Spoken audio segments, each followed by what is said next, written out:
Shane Beamer makes it so difficult, doesn't he? I mean, South Carolina fans 3 days ago, Diesel, absolutely ready to move on from Shane Beamer. But guess what? You fast forward 3 days, and all of a sudden, Shane Beamer back in the driver's seat, back in the catbird seat. He makes it so hard, doesn't he?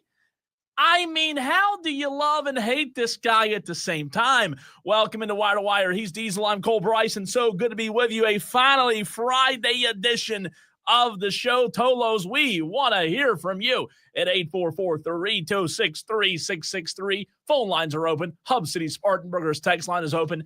We take a deep dive into what happened this week with South Carolina.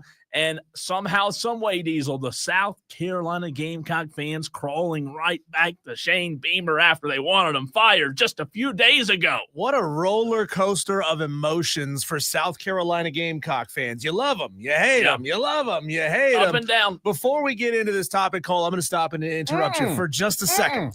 Because all week long, you Dallas Cowboys chuckleheads have been interrupting our show to say, how about them Cowboys? How about them Cowboys? I'm talking to you, Tallahassee Todd. I'm talking to you, Steven and Dale and Delvin as well. I got something for you right here. Oh, no. What's up? How about them doggone Cowboys? Second and goal. Through the middle. Gibbs into the end zone. Yes, Tallahassee Todd. Second and 10. Montgomery breaking tackles.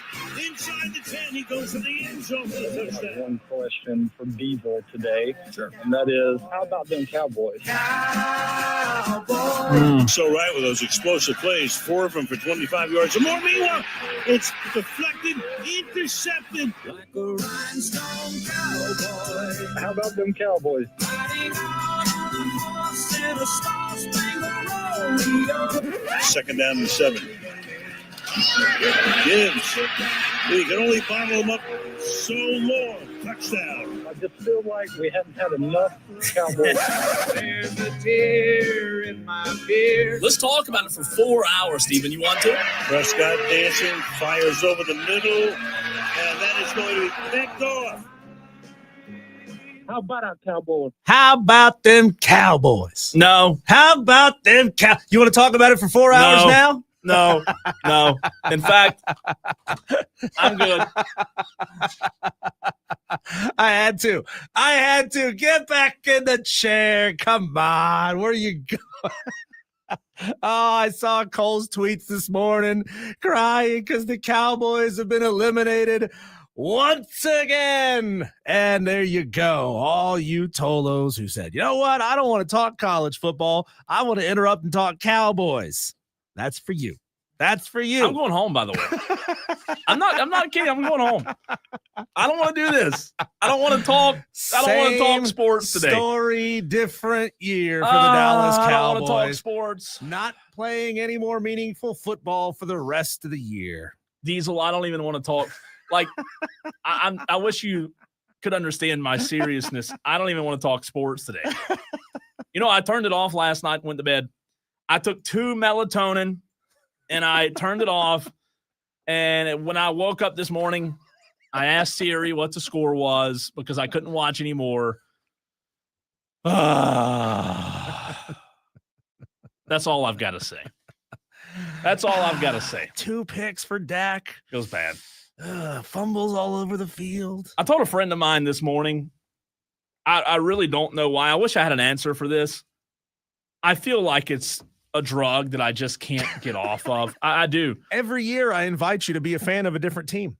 You can do it. You can do it. I wish I could explain to you why I can't. I don't know why. I wish Diesel tomorrow I could wake up and never cheer for the Cowboys. I truly do.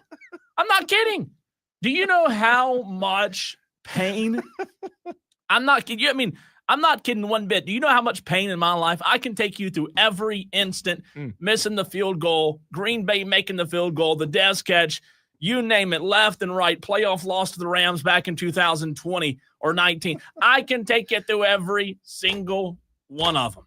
I wish I could quit. I wish I could give it up. Who would you say has hurt you more, the Dallas Cowboys or women? Oh my God, Dallas Cowboys. Not even close. I mean, it's not even close. Diesel, you don't understand. I can't get off of it. You just don't. You laugh. I can't. I can't get You know off. what we should do? We should call an actual psychiatrist. Yeah. Do we have any Tolos who are psychiatrists you do or realize- psychologists who can maybe call into the show and help Cole with this? Well, I mean, we'll plan it out as a segment one day. But you realize this is what Cowboy fans are across the country, in Texas, outside of Texas, wherever, across the world. This is who we are. It's like being a Miami Hurricanes football fan. We get pulled in, and then every year just kicked right in the nuts. Right in the nuts. That's what every single year. Yeah. I can't understand it. I'm done with them. I just wish I could never pull for them again. Hey, there was a guy that we used to. For some reason he dropped out of the Upset Picks Challenge. I guess he figured he couldn't win it, so he stopped paying attention to it. Perk, you seen his name before? Yeah. He was one of the most diehard Atlanta Falcons fans I'd ever met, and he just switched his fandom to the Carolina Panthers. Yeah. I You remember can that. do it. Now, how? Like, that's what I'm saying. You just have to do You it. just don't understand. You got, like, if the Cowboy fans out there understand, you just can't turn it off. The amount of heartbreak, it is unbelievable. Just think of the sheer amount of blue truck nuts that are being taken off the backs of lifted pickup trucks all over the upstate today. Christopher just tweeted at me, at the Cole Bryson. Yes, that's the best way to put it. It's a drug. I tried to switch teams, and I just can't do it. I feel like I'm in prison. See? It's not me. It's not just me. I mean, literally, Christopher just tweeted that at me. He said, yes, that's the best way to put it. It is a drug. I've tried to switch teams. I just can't do it. I feel like I'm in prison. That literally, I mean, how Time else, for an intervention. how else do you describe it? How many Tolos could we get to get in a room together? Oh, Tell Cole that we love him. Oh. Tell him that everything is going to be okay. you don't understand. and that you can just stop whenever you want to. And I had to play the "You're Right" card this morning. A buddy of mine told me, he said, I tried to tell you last week, you were all high and mighty that if they get in, they're going to make a run. And we just all get bought in. We're delusional. I mean, we really are. We're delusional. I didn't think, and I know the Dallas defense has been buns, but I didn't think Dan Campbell's offense was going to do that. I just don't even want to. Yeah. Today, I truly woke up today and thought, I wish I worked at McDonald's today. I wish I didn't do sports radio for a living today. That's the nature of this business. I don't want to do You it. make statements, you toot your horn, and you got to walk in and face the music the next day. I tried to It walk is what out. It is. Tried to text in. Hey, I tried to text in sick. Couldn't do that. Evidently, they knew I wasn't sick. Well, Our I've already bosses seen knew. your face. You can't walk away now. It's awful. I'm telling you, you laugh about it and other Tolos laugh. I wish y'all understood. I mean, it's not like I'm just joking. It's not like I'm just putting it on for radio. I wish you all understood. It is awful being a Cowboys fan. It's terrible. I've always said, these are the last thing I'll say. It's the Cowboys fans it's the worst in the country because it's not like Cleveland where you always suck. Cleveland fans know they suck. They don't have anything to hey, we know who we are. We suck. We always have. We always will. Dallas fans get up on this high, on this mountain, just to get kicked right in the right. Like I said, kicked right off the mountain every single year. But guess what? I mean, nothing's going to change. Nothing's going to change. It's going to be the same thing next year. And now we're not making the playoffs this year, but next year we'll start better. We'll make the playoffs and just lose in the playoffs. I wish I could You can understand how frustrated I am. Do you want to switch the subject to Shane No. Beamer? I just want to cry. Do you want to hear that Can we piece get of a audio break? again? No. Yeah, actually, yes. Yes, I do. You sure? Yeah, Okay. because I'll tell you what, it's a good production. It's Yeah. good for I those that just spent tuned in. So much time that I should have been working earlier today. It's good. putting It's this good. together. I don't want to admit it, but it is good. One more time. What's up? What's up? How about them doggone Cowboys? Second and goal. Through the middle. Gibbs into the end zone. Yes, Tallahassee. I hate this. 2nd and 10. Montgomery breaking tackles. Inside the 10, he goes to the end zone for the touchdown. One question for Diesel today, and that is, how about them Cowboys? So right with those explosive plays, 4 of them for 25 yards or more. Meanwhile, it's deflected, intercepted. Oh, How about them Cowboys?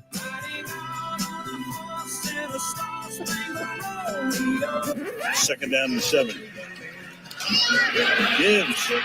He can only bottle him up so long. Touchdown. I just feel like we haven't had enough Cowboys. There's a tear in my beer. Let's talk about it for 4 hours, Stephen. You want to? Prescott dancing, fires over the middle, and that is going to be picked off. How about our Cowboys? It's pretty good. I will say that is quite the production. I wish I could tell you I was upset with the production. The production's quite good. I will say we need to cut that video out because that's top level. That's high level. What do you call it? Trolling? Star Award production okay. right there. Yeah. That's good. Well, With hang on to me crying. Madcraft says, I'm impressed. Diesel, be sure to save it for the remainder. What do you mean the remainder of the season? The season's over, Madcraft. There's no way Dallas makes the playoffs. Should I play it every Monday to remind you that your season is over and the exact moment that it ended? Well, the good news is for you, I'm only going to be here, let's see, 1, 2 more Mondays this year. And you'll only be here one more, or you'll only be here 2 more Mondays. So and it's only two Mondays left of the year that we'll be here. Here's what I'm going to do. I'm going to buy some advertising time. It's cheap. I can put it on the logs to make sure that during commercial breaks, that airs for you. Did you say it was cheap? Yeah. Must be working another station. Look, production 10 out of 10. Football 1 out of 10. A lot of good things from last night in terms of things to build on, but my God, just it's pathetic. It really is. All right, how do I reset? I'm telling you, I didn't mean to take up 10 minutes. No, with but this. what you did is you just like I wish you could see my I'm so The listeners on radio can't hear this, but there is a big knife in Cole's heart. It really right is. It really is. And Diesel, Tallahassee Todd, why don't you call in? Would you? Steven, Delvin, where you at? Good transition, by the way. Texter says that's how Gamecock fans feel. I don't think so, Texter. I don't think Gamecock fans ever, and no disrespect, I don't think Gamecock fans ever feel like you're winning a national championship. I mean, I understand the sentiment, but I don't think you guys are ever like thinking, and again, maybe it's just our delusion kicking in, right? The fact that we think we're winning a Super Bowl and we'll do it again next year and the year after that, the year after that. But Cole, what does a Gamecock fan do after they win an SEC championship? Oh, that's a good old classic. I know the answer. They turn off the PlayStation and go to bed. Yeah. Now you're really ruffling a lot of feathers today, Cowboy fans and Gamecock fans. All right. So how do you balance recruiting really well? Again, if you just tuned into the show, I said it to open the show. Shane makes this just so hard, doesn't he? He makes it so hard because Diesel 3 days ago, Gamecock fans wanted them gone. They wanted to kill them. They wanted them out of town, right? And then all of a sudden, you look at what Shane Beamer does. Well, what happens? He goes and gets Darius Gray. He goes and gets Jazavion Current, Sequel Patterson out of Indian Land, Aiden Harris, Landon Duckworth. He flips Julian Walker from Michigan for crying out loud. But then just a few days later, look at us. We can recruit. We can bring them in. Where is the disconnect? Where's the discrepancy on why he can recruit? He is an elite relationship builder. Diesel, you could argue that Beamer connects with players and their families better than a lot of other coaches. He's genuine. He's approachable, right? He tweets. He retweets their highlight films. He's active. He makes them feel wanted and valued and all these things. But there is a disconnect. For whatever reason, I think the best way I can put it is the development hasn't kept pace with the recruiting. I'll say it again. I don't think Beamer's development has kept pace with his recruiting. The talent's coming in. But I don't think the development curve, Diesel, has shown consistent year-to-year improvement. And I think that's the problem. Young players flash, but those young players haven't translated into like consistent SEC caliber veterans. Dewey says Shane Beamer is a BSer. A BSer? A BSer. Yeah. I give Shane a lot of credit. It is his likability, which is one of his strongest suits as a coach, his likability that gets these kind of players in. But you said it.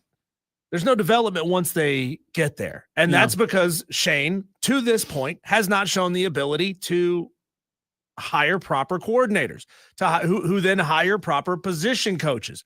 I mean, are we going into an offseason where Shane Beamer is possibly going down to his third or fourth choice for a new OC? I mean, we don't know how serious the rumors about John David Baker were. And it happens. Like I'm not saying that it's only South Carolina this issue faces, who face this issue. But Shane is, if you go by the rumors and the reports, not getting his first choice for this round of OC. No. And when you get to that point, when you yourself as the head coach are not the strongest developer of talent, offensively or defensively, because that's not your background as a coach, he's doing a phenomenal job with the special teams. Let's all, pat him on the back for that. But he's not developing. I don't know that Shane has the skill set to develop an offensive player or a defensive player, because that's just not who he is as a coach. Well, the thing about it is, I said it a minute ago, they're getting talent in. Like you look at the energy, and I think one reason, Diesel, so many South Carolina fans like buy in year after year with Beamer, kind of going back to the Cowboys thing, like in the text are sending about this is how Gamecock fans feel. Maybe the text and the texter that sent that in, maybe that does apply to Beamer. Like you're almost bought right back in. High energy, the culture, it resonates. It resonates with teenagers. It's a modern, player-first approach. He does have some staff continuity, in terms of recruiting, defense. Hey, South Carolina's brand is clearly improving, but for whatever reason, that's just not translating to Saturday. And hey, he's turning what you and I look at and say is probably BS by saying, hey, this time next year, we're going to be right in the hunt for a playoff. He's calling his shot saying, hey, we're going to be a 9-win football team next year. I don't know how you're going to actually get that in the SEC. The schedule is brutal the way that it always is, but at least he's out there saying those kinds of things and not that kind of coach of like, well, I liked what we did this year and we got some things to build on. No, it's we're going to be in the playoff discussion next year. And there's 5 stars that want to play in the SEC. Maybe they don't get the job, get the offers from Georgia and Florida and Alabama, but they can go play in the SEC at South Carolina and make a name for themselves.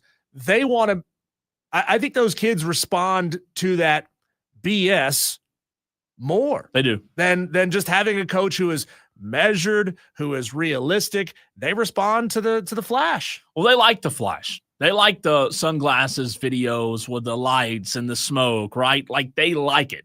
I'll say this. I think where I land on this conversation is, Diesel, you brought up assistant coaches, and we've talked about this many, many times on these airwaves. With Beamer's inability to hit a home run, a lot of head coaches are judged on what happens on Saturdays, and rightfully so, right? Like they're hired to win games on Saturdays. But Diesel, I'm telling you, we don't put enough value on assistant coaches. You go look what Dabo Swinney did, taking nothing away from Dabo Swinney. Nothing. But I'm just telling you, Clemson, in my opinion, isn't winning national championships, or if you want to get Southern, ain't winning national championships without Brent Venables. They just don't. It doesn't happen. So, like, to be fair, we've had this conversation many times as well. South Carolina traditionally hasn't been a place where top assistants come, even great head coaches come. So while Beamer's there, while Beamer seems like the right guy, I think where he is lacked, kind of going back to what you said at the beginning of the segment, where he's like the home run has been in the offensive coordinator department, somebody who can defensive coordinator department, somebody who can come in and make an immediate impact. Because guess what? Diesel, the SEC doesn't forgive learning curves, period. Yeah. It doesn't. Even if recruiting is trending upward, This league in the SEC is too unforgiving. Growing pains look like regression. And I'm telling you, the growing pains that Shane Beamer has had this year to Gamecock fans look like regression. Beamer's still learning as a head coach, but the SEC rarely, you said it the other day, the SEC rarely gives that timeline, and I think that's the best way to put it with Shane Beamer. Well, Shane has already, we know, had a hard time hiring quality OCs. And then you got to figure out how to hang on to them, because you have to have some kind of stability and sustainability if you're in the SEC. But South Carolina is not a destination where somebody wants to stay and be an elite OC for 3 or 4 years. Clayton White has stuck around, and Clayton White's been pretty good.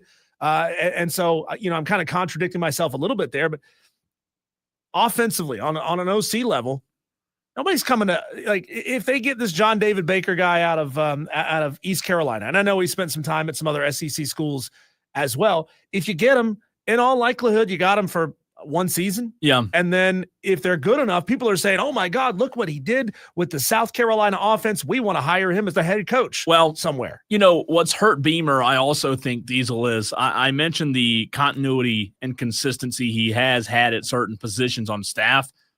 You look at the staff instability at the major positions. That's where it's laid out there. The on-field product can't stabilize in that kind of environment when there's change after change. I mean, what is this, his 4th OC, 5th OC?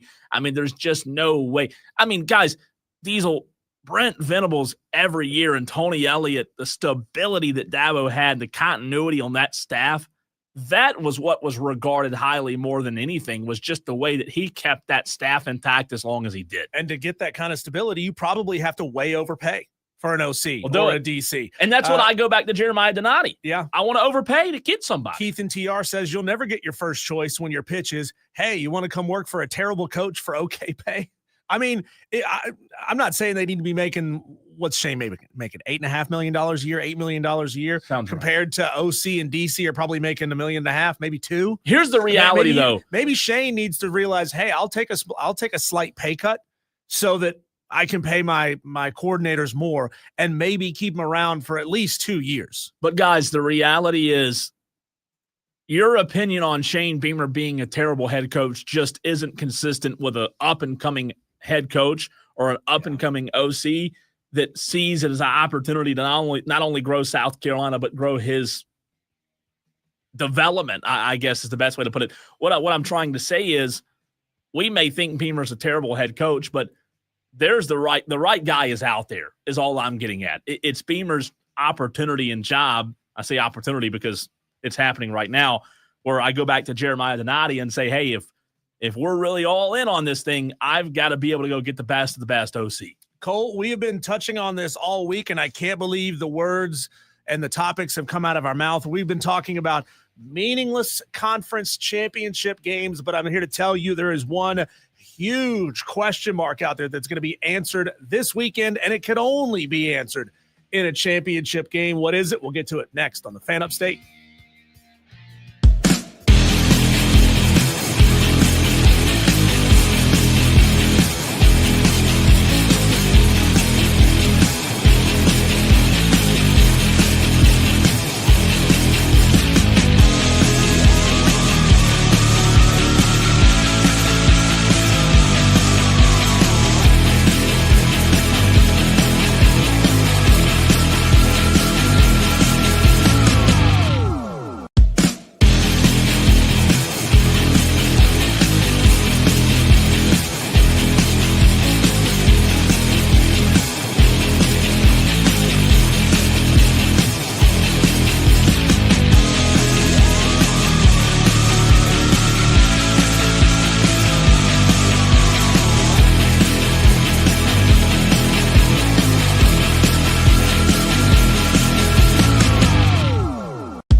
Cole, do you remember the first time you heard the phrase meaningless bowl games?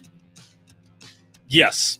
I mean, not specifically. I'm being I was going to say facetious January here. 5th, Exactly. 2013. No, it started small somewhere. Somebody said it out loud, and then everybody scoffed at it. Like, what do you mean meaningless bowl games? Bowl games are great.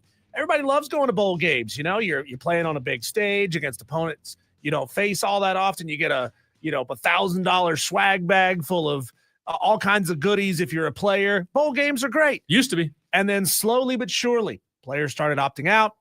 And the term grew, and it grew, and it grew, and it grew. Well, the same thing is happening right now with the phrase meaningless conference championship games. People are starting to say it out loud. Yep. A couple of years ago, it would have been sacrilege to say that the SEC championship game is meaningless. Well, that's kind of where we are because, while it still holds meaning to the fan bases who are in it, and it still holds meaning to fans of that conference, ultimately, it doesn't matter because both of those teams are going to go off and play in the college football playoff anyway. I think Josh Heupel literally said that last year.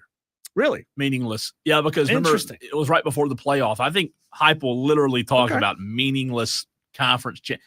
It's wild. We're at the point now where you got, head coaches saying, with no time, we will hop on a plane and go play anybody. Clark Lee said it like, hey, who do you want us to play? We might just put together a little scrimmage this weekend. Think about it. How much time do analysts spend studying the other team, learning their tendencies, figuring out how to defend against them, how to pick up yards against them? Yeah. Clark Lee is saying we don't need any of that time. We'll just go out and play. We'll just go and play. It would be a terrible game, by the way. But Cole, there's something big on the line this weekend, and I have a feeling that the Big Ten championship game will decide who the Heisman Trophy winner is this year because you have two elite quarterbacks playing in this game, Fernando Mendoza and Julian Sayin. And when you look up and down all of their stats, they are eerily similar. Yeah. Up and down. Their completion percentages almost equal. The difference is like 6%. Their passing yards almost equal. Julian Sayin's got him by about 200 yards. Their passing yards per attempt identical. Their passing yards per game almost equal. The difference is like 15 yards. So this weekend, we're getting the head-to-head that we didn't get this season. Fernando Mendoza versus Julian Sayin. And I truly believe that a play or two in this game will decide who wins the Heisman Trophy. Am I wrong? No, not really, because guess what? And this might piss somebody off, but Ohio State didn't play anybody this year other than Texas to open the season. Sorry, Buckeye Mike. Sorry, Steve, and all the other Buckeye fans. But no, you're not wrong because guess what? It was cupcake after cupcake after cupcake after cupcake for Ohio State. Indiana, pretty similar because guess what? You just said it. They didn't play each other. And it's for as good as this great Big Ten is. Everybody talks about the Big Ten. They've national champions past couple of years.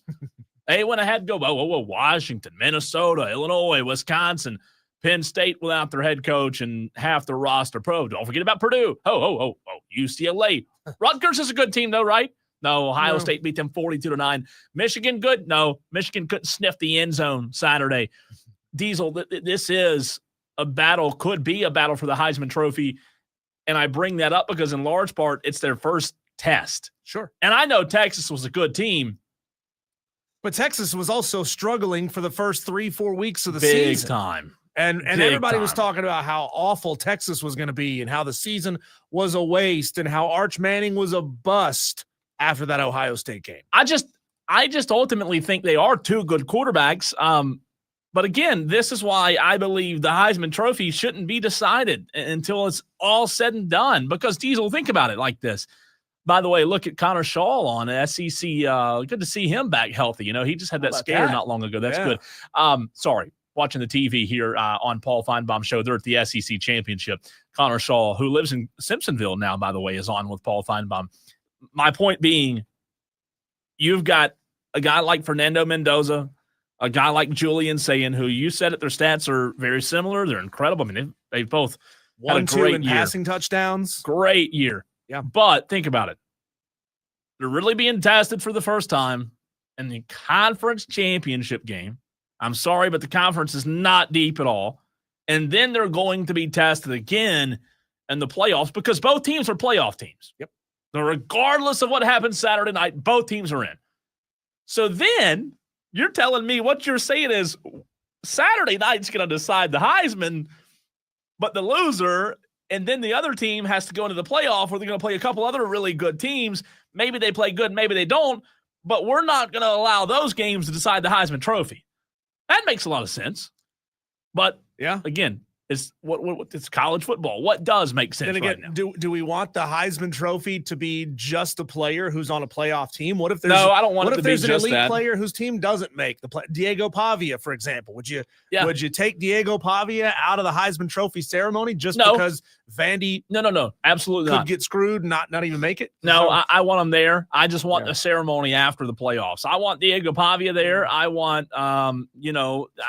I don't know if Trinidad's numbers are Heisman worthy. I know we talked about them a couple of months ago, but Ole Miss is a playoff team, so they're, there are going to be one or two outliers where you do have a player who has an incredible season at you name it, right? I mean, heck, the kid at Duke's had a great year. Mensa. He's had a great year. I don't know if it's Heisman Trophy worthy, right? But Louisville, they weren't. Hey, the year Lamar Jackson won it, to your point, Louisville wasn't playing for a national championship. So, no, I want it to be fluid. Well, if you look, I remember seeing this yesterday or the day before.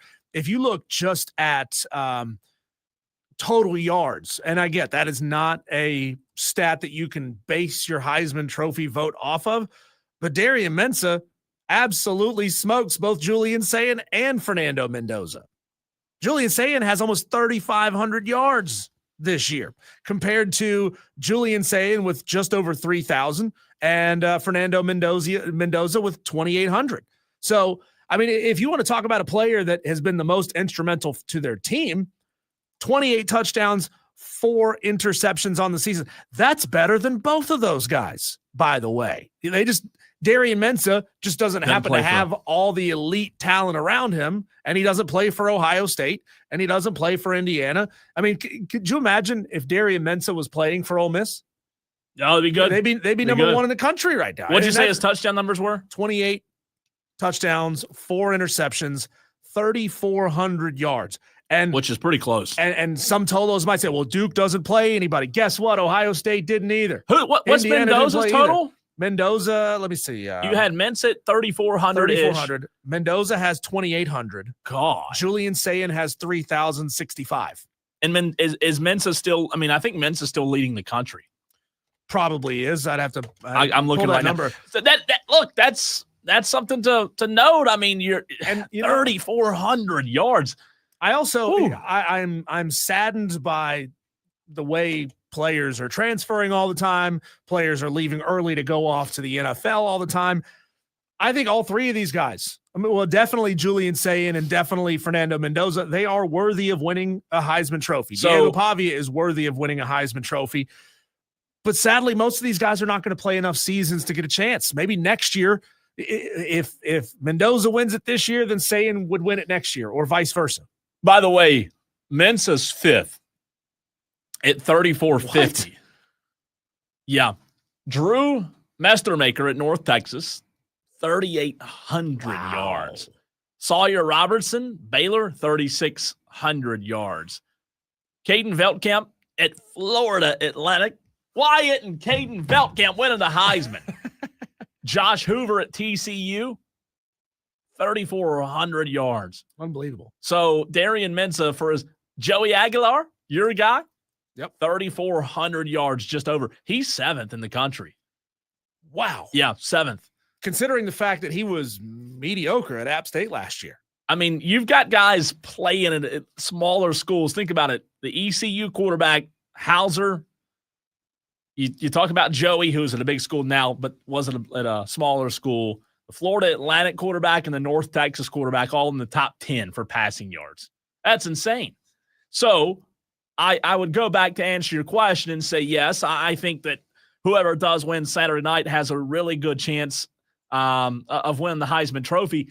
I believe the latest odds still favored Mendoza. What I do think is going to be interesting to see, Diesel, and here's what we need to keep an eye on. the Heisman odds right now, which I'm looking at, how do those Heisman odds compare to after the game? Right now, Indiana's Fernando Mendoza is plus 155. That's the favorite. I mean, that without signed, sealed, delivered, that's the favorite. Here's what to watch. If Indiana loses, what do those odds go to? Do they change from plus 155 to maybe plus 185? Mm-hmm. I don't know. But Julian saying right now is plus 200 according to FanDuel. Plus 200, plus 155. Diego Pavia second at plus 185. So you've got three quarterbacks as according to Vegas, the FanDuel odds. Fernando Mendoza is the clear front runner.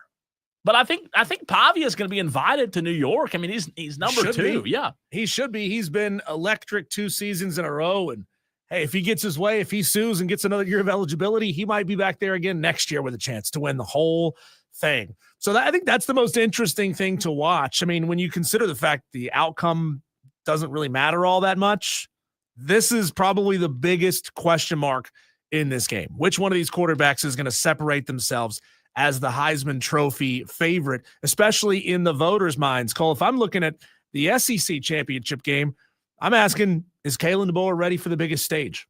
I mean, he's already beaten Georgia once this year, and he deserved on the road, by the way, week 4, 24-21 final score. Can he do it again? Can he do it again on the biggest stage? And man, would that not make all those Alabama fans who are saying, if I win the lottery, my first $100 million is going to buy out Kalen DeBoer, wouldn't that make them look stupid? Let's track that lady down. You remember the one we played the audio for. Let's track that lady down and say, you know what? Do you still want to pay that $100 million to get rid of him?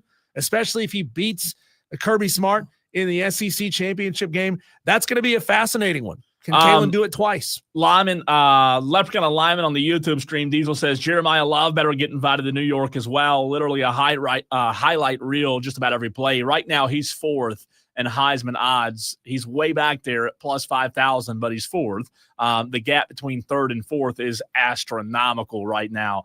Also on the YouTube stream, Kane hadn't been on the show in 3 months, but he jumps in and says, go Lions. Great game last night. Of course you jump in now, Kane. Welcome back after your Lions win. Congratulations. Kane, I invite you to go back and watch or listen to the first segment of the show. We'll play that for Smitty's a big NFL fan. Okay. So we'll replay it for Smitty because I'm sure he'll laugh at it. He'll get a kick out of that. That's too good not to share with Smitty. He would be upset if we didn't share that with him. I'm not proud of it, but yes, we will play that audio. Diesel put together a 10 out of 10 piece of audio. Not happy about the outcome, Kane, but congrats to your Lions. You beat us. And I promise you, Cole, I was not trying to troll you. Oh, no, I was trying to troll those other chuckleheads. You don't have to troll me. I'm already the Cowboys heartbroken. Done that enough. I'm already heartbroken. Diesel, Daily Wires. We've got to get to the headlines next.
Well, it's time, Diesel, to look around the sports world at what else is happening out there in a segment we call our Daily Wires. Buzz. It's the Buzz, Tolos, and we all love a good buzz at 3:45 every single day right here on the show. Per reporting earlier today, Penn State is working towards a deal to hire Iowa State coach Matt Campbell. I like it. You like it? I or don't do you love it. love it? No. I don't love it because Matt Campbell hasn't done elite things year in and year out at Iowa State. That's a tough place to do it at, But you're You still just- in the Big 12. Yeah, you just don't. You don't fire James Franklin to hire Matt Campbell. I'm sorry. 72-55, Iowa State, two-time Big 12 Coach of the Year. Good coach, but talking Penn State. Whew, that's interesting. Last night, Diesel, Detroit defeated my Dallas Cowboys. Thursday night football, 44-30. The Lions now 8-5, still have some hopes for the postseason as the Dallas Cowboys now 6-1, and the Cowboys' playoff chances pretty much dead. And obviously, we talked about it in the very first segment, some really good audio from Diesel that hurt my heart really, really bad. We'll play it again for Smitty, get his reaction. Tolos, if you didn't hear it, we'll have it for you coming up in the very next segment. Test this morning confirmed that Lion star defensive back Brian Branch has torn his Achilles. Sources told ESPN's Jeremy Fowler. He was carted off last night. Big loss for them. Not what you want to see. Diesel, last night, a streak came to an end, and it's time for LeBron to officially hang it up because he didn't score 10 points. LeBron James's run of 1,297 consecutive double-digit regular season scoring efforts ended last night. The NBA career's points leader was held to 8 points in the Lakers' 123-120 win over the Raptors. Well, he sucks. Hang it up. Hang it up. Retire. Think about that. I mean, I'll be honest with you. As a LeBron fan, I didn't know that until last night. 1,297 straight games of scoring 10 points. That's pretty remarkable. People wouldn't just get out of his way and let him score 2 more I- to keep the streak I know. alive. I know. He He did said it for Kobe's last game. he said we won, so that's all that matters after the game last night. Florida State quarterback Tommy Castellanos appealing to the NCAA for another year of eligibility. What are we doing here? Castellanos transferred to Florida State last December after 1 year at UCF, 2 at Boston College, 2 at Walmart, 1 at Geico. He believes college football's sanctioning body should grant him another season because he played in only 5 games with the Knights in 2022. I've had enough of this. These extra years of eligibility. I mean, what are we doing here? Yeah. I Yeah. love the NIL. I want to stay forever. He says it wasn't his fault that he had to play in 5 games. Everybody else in front of him got hurt, so he Oh was my forced God. to play in a 5th game.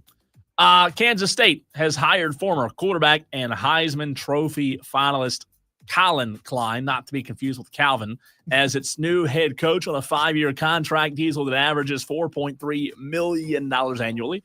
So a good hire there. Also, speaking of hire, we talked about it yesterday, but it is official. Billy Napier has been hired as the next head coach at JMU. How about that, Billy? Back in it. I think he can do well. He brings a lot of experience. Then again, we've seen a lot of Power 4 guys that got fired go back to the G5 and struggle.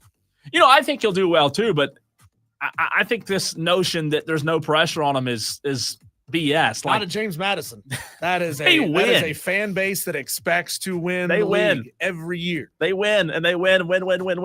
That'll be interesting. That really will be interesting to see what he does at JMU. Tonight, in NCAA men's action, number 11 Gonzaga at number 18 Kentucky. Gonzaga favored by 4.5 points. Also tonight, we'll yield 3 conference championship football games. How about that on a Friday night, little conference championship football? Troy at JMU, North Texas at Tulane, Kennesaw State at Jacksonville State. Also, the Athletics say their $2 billion stadium in Las Vegas is on track for a 2028 opening.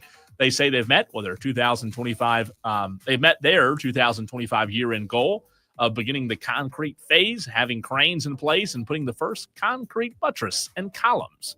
I'm surprised it takes that long, Diesel.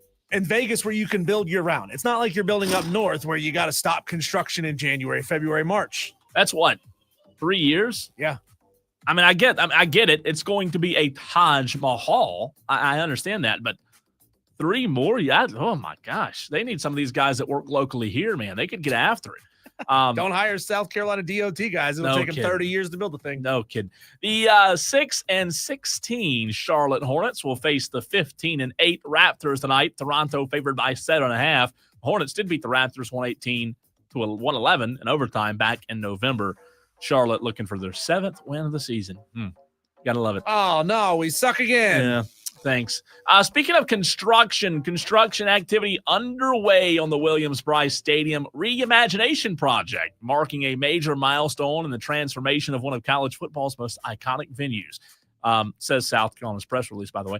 As equipment arrives on site and initial demolition begins, visible progress will be noticeable from the outside stadium in the coming days and weeks. How about that? Look for the dust. Yeah.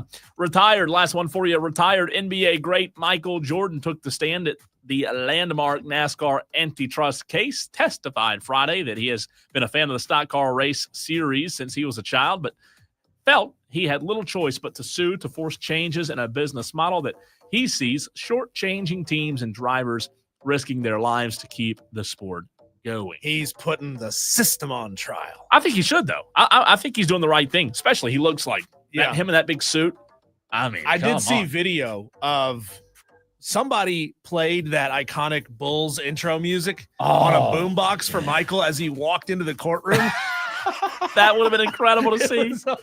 That would have been incredible. It was so great. You gotta love it. Speaking of great, our very next guest is great in every sense of the word. Can't wait to bring him on as we do every single week during football season. Smitty of Sports Talk Media Network on the Fan Upstate next.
Thank you, voiceover guy, for calling us electrifying. And that's what we're going to do, electrify the Tolos right now with Matt Smith of Sports Talk Media Network. Matt, this is probably not the best way to introduce a question that I had already had planned. Earlier, I was thinking about what am I going to ask Smitty about this week? And I was going to ask you about nightmare scenarios. How much worse could college football get before we force some kind of a change? And Smitty, this just came across my phone from about 5 minutes ago. The University of Georgia is now suing one of its former players that transferred to Missouri to the tune of $390,000 for breaking his NIL deal and transferring out anyway. Is this the end game, or can it get worse than this? Well, of course, it can get much, much worse. But what's funny is you say nightmare scenarios and everything. I always come back to this with college football. To me, because for so long I heard, by the way, I'm in a monsoon. I hope this isn't affecting my signal right now. I'm going to pull over. Oh, good. I just thought you were in the shower. Okay, you can't hear it. Well, you say nightmare scenarios, but let me say this. I was told, and I bring this up all the time, because I was told the sky was falling, that once NIL came to be, it was going to wreck college football. Now, here's the thing. I think college football has never been worse in the offseason. The hand-wringing, all the complaints, the pearl clutching about all the reporting of things you just gave me. Just like that. That story times, and then just, you get a facsimile of that 1,000 times over. But here's the thing. How about the on-field product? I was told the sky was falling and, you're going to let them pay players. Well, I guess it's just going to be Oregon and Oklahoma State and then the three biggest programs like Ohio State and Alabama, and they're just going to rule college football. But hold on. We just had a signing day. Vanderbilt got the third-ranked quarterback in the country. Houston got the top-ranked quarterback in the country. The recruiting rankings have never been more spread out than they are right now. You have chaos where you shouldn't have chaos. Like Penn State only has 2 players committed currently. Virginia Tech just hired James Franklin, and they're in the top 25. SMU's in the top 25 in recruiting, where they've never been before. Vanderbilt's recruiting at a high level. Indiana is in the Big Ten title game. Virginia and Duke are playing for the ACC championship and probably a spot in the college football playoff. Cats and dogs are living together. The on-field product is fantastic. The drama is at its zenith right now. For some schools, Smitty, you say that for some schools, but for half of football bowl subdivision, the sky is falling, because as soon as a player gets any kind of recognition for being a great player at a Coastal Carolina or an App State, boom, he's gone. And those programs are gutted year in and year out. So, yeah, it's good for Vanderbilt. Yeah, it's been better for Duke this year. They still lost 5 games. But how about proud programs that are used to competing for conference championships who are struggling to put teams on the field because they get gutted every year? No, I do think that's fair. I would say here's what we didn't see coming. The unforeseen circumstances of all this. And you hit it right on the head right there.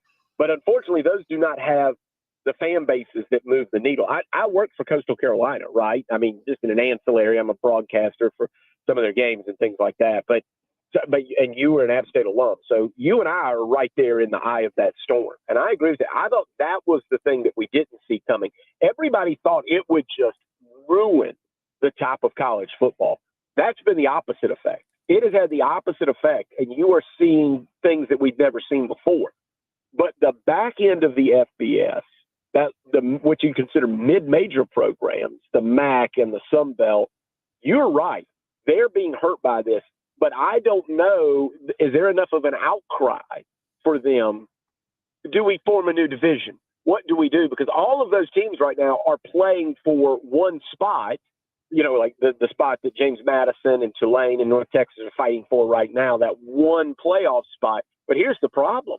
You've got a Sun Belt championship game coming up, and both their coaches are going out the door.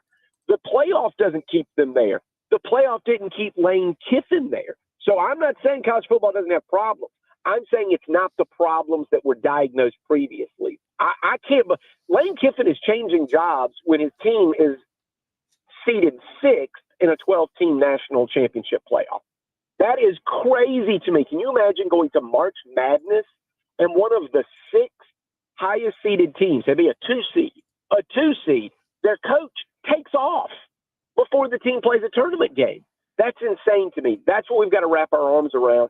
I think that's a problem. I think what you just said is a problem. I think the transfer portal is a problem. But what I'm saying is everybody thought it was going to ruin the on-field product. The on-field product's great. It's the off-season and the coaching carousel and the transfer portal, to me, that are a mess that the NCAA needs, and I say that, of course, sarcastically. The NCAA needs to step up and fix. It won't be them. It won't be the United States Congress. So I don't know who it's going to be. Hopefully there's somebody, a commissioner that's going to ride in on a white horse, and somehow somebody from the playoff committee gets their arms around these things. But I guess I always want to come back to the optimistic side. The signing day, the college football playoff, the on-field product, every given Saturday, it's better than ever. What's worse than ever is the college football offseason. Smitty, you mentioned the word problem several times right there. Let's drop down a level to high school. You being in the lower state, you talked about working and covering Coastal Carolina teams down there. You're a play-by-play broadcaster just like I am for a high school team in the lower state. I ruffled feathers earlier today in the South Carolina High School Sports Group on Facebook after Belton Honeypath lost to Oceanside, and just made the comment, and the post got approved, I guess, because the guy who approved it was the first one who commented, said I was complaining too much. My post, Smitty, said all stars are going to win 9 out of 10 times. We had a text about this earlier on the Hub City Spartanburgers text line, but this is something we see popping up all across the state. And, of course, half of the people agree with me. Half of the people think I'm an idiot for saying that. Oceanside, a team that is a charter school. And, I'm going to ruffle feathers when I take this side and take this approach. But guess what? It's what I believe, and I'm going to stand by it. Do you agree? Where do you stand when it comes to Oceanside versus Belton Honeypath and my comment that said all-star teams are going to win 9 out of 10 times? Well,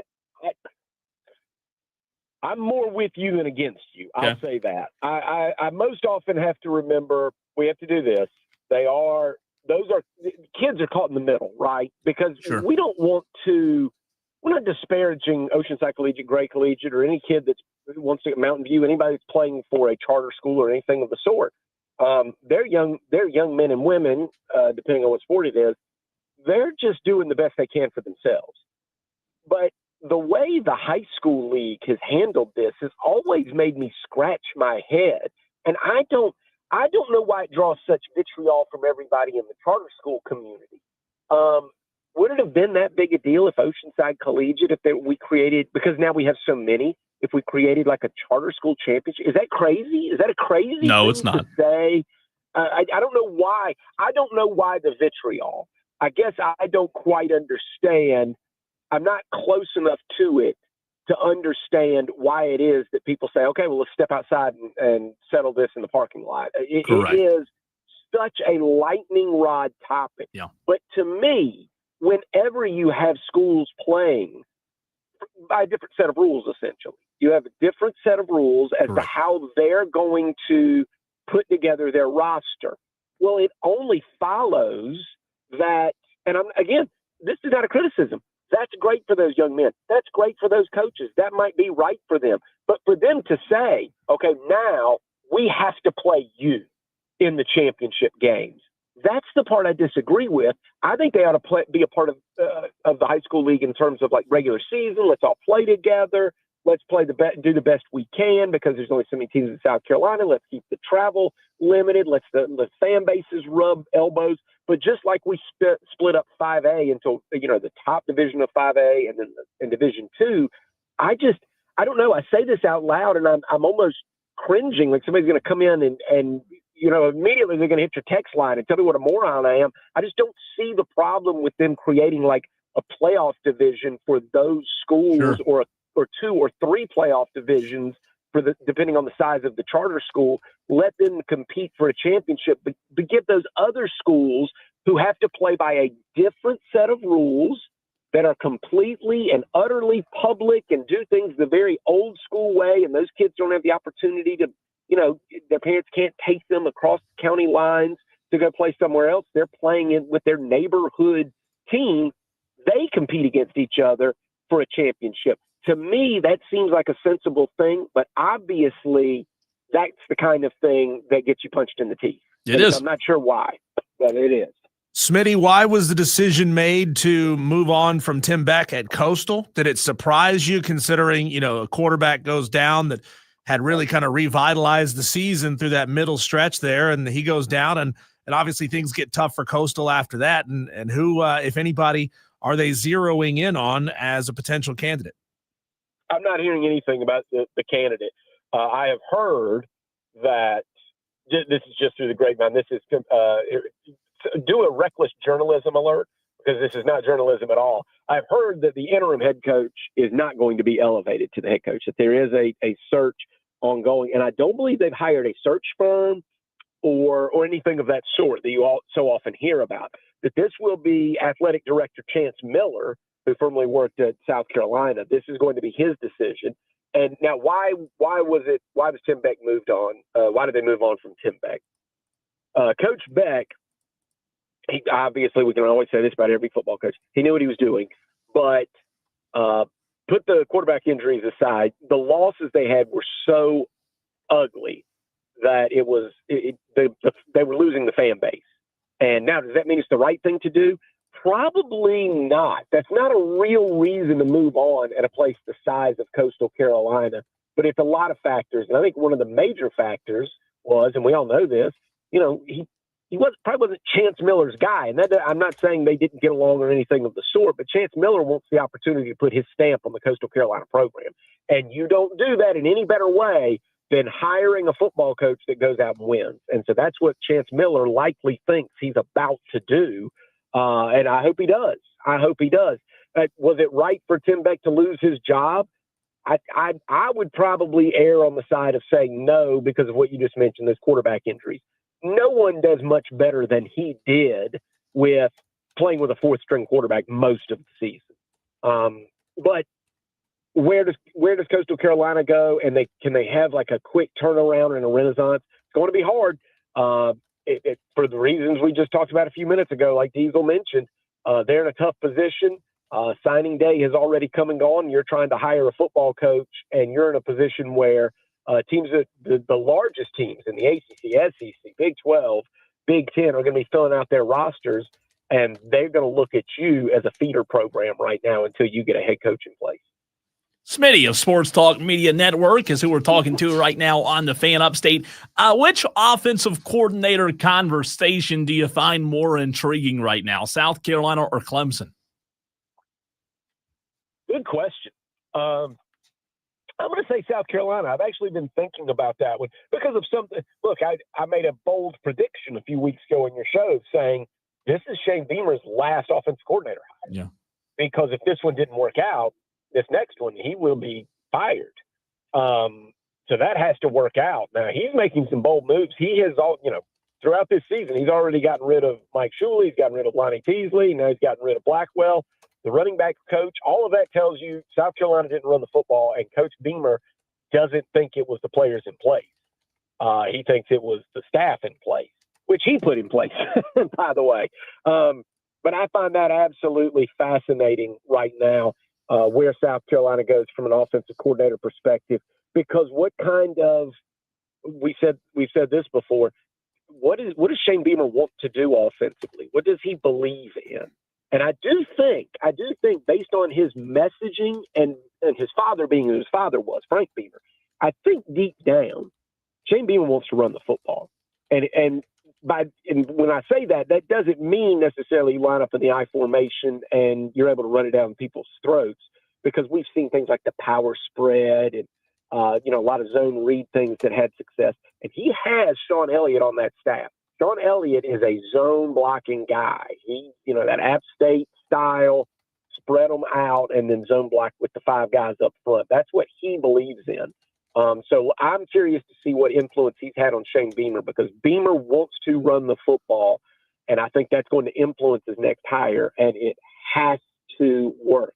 The reason I say that's more interesting is because I think with Garrett Riley, I just feel like I don't know if Dabo Swinney really is in love with the whole air raid concepts. I don't know that, but I think I know something. I think I know Garrett Riley is a good offensive coordinator.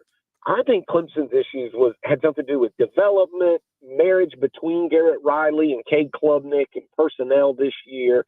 And I just feel like that's a solution that could be worked out eventually. South Carolina was a grease fire offensively. They lost that game against Clemson because they are horrible offensively. I watch all these games every Saturday. South Carolina is one of the hardest offenses to watch actually go out and play, because Lenore Sellers can fling it. Nick Harbor can go and get it. But they only do that. They do it once a game. Once a game, they run a play. Harbor runs a post pattern.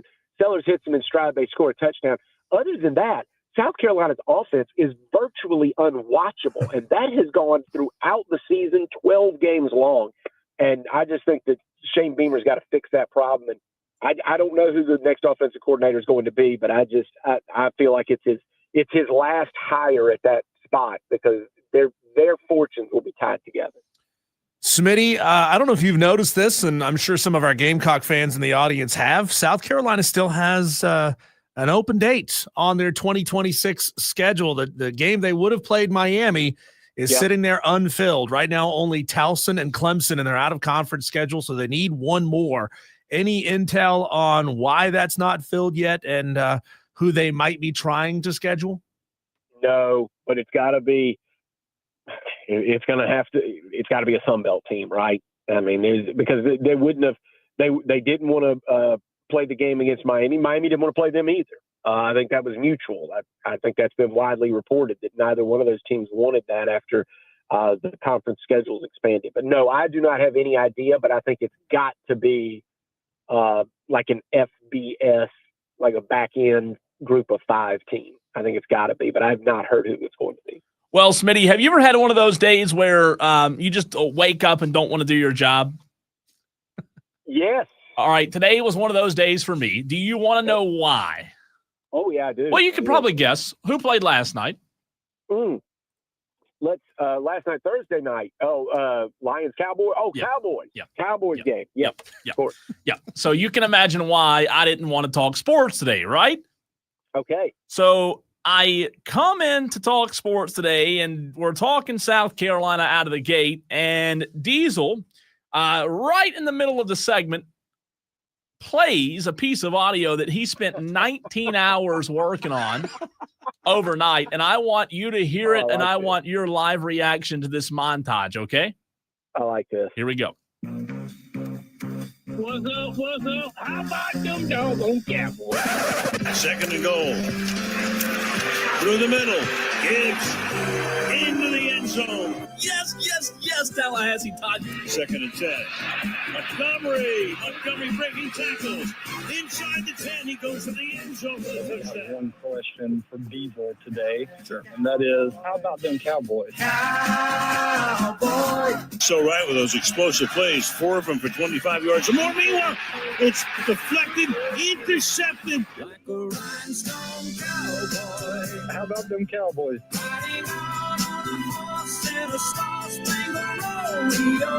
2nd down and 7. Gibbs. We can only bottle them up so long. Touchdown. I just feel like we haven't had enough Cowboys. There's a tear in my beer. Let's talk about it for 4 hours, Steven. You want to? Prescott dancing, fires over the middle, and that is going to be picked off. How about our Cowboys? Can you believe that? Can you believe that, Smitty? That is so wonderful. Made Now, let the baby have his bottle. made richer, Smitty, by the fact that all week long, after that Thanksgiving Day performance for the Cowboys, which was impressive, Cowboy fans have been coming out of the woodworks all week trying to call in and interrupt segments about this, that, and whatever. They make it about themselves. For main character syndrome is rampant within Cowboy Nation. So we got callers.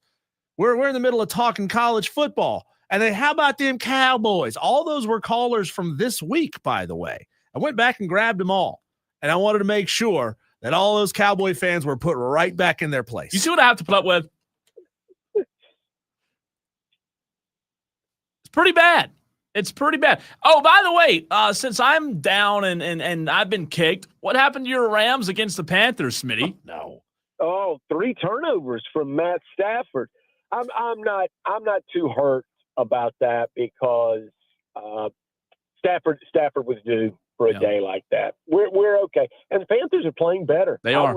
I'm enjoying that Panthers renaissance, that little comeback that we're seeing. It all started when they moved Rico Dowdle into running back 1A. And that just helped that club. And Rico Dowdle and Xavier Leggett's playing a big role on that team. Bryce Young all of a sudden looks like an NFL quarterback. I think the Panthers are a lot of fun right now. But yes, I would just knew he was due. He hadn't turned the ball over in a month or something. Yep. And those things happen. That's the NFL. You can't expect to play your A game every week. So I'm not too worked up about it. Smitty, we've been debating this all week. In your mind, do conference championship games still actually serve a purpose? On one hand, they make money. They're great marketing tools for the conference. On the other hand, precedent, not rule, but precedent suggests that if you're in your conference championship game, you can't fall anywhere in the rankings, no matter what your performance is. And I think that's far too rigid. Your thoughts? I think conference championships have a lot of problems, but I enjoy them. So here's where I'm stuck, because I feel like I'm going to enjoy conference championship games long after they've outlived their usefulness. Because I enjoy them. Look, Duke the ACC championship is crazy right now. Virginia has never won an outright ACC championship, by itself, and it wasn't part of sharing anything. Duke hasn't won one since 1989. But what is going on? What criteria have we used that yields this particular ACC championship?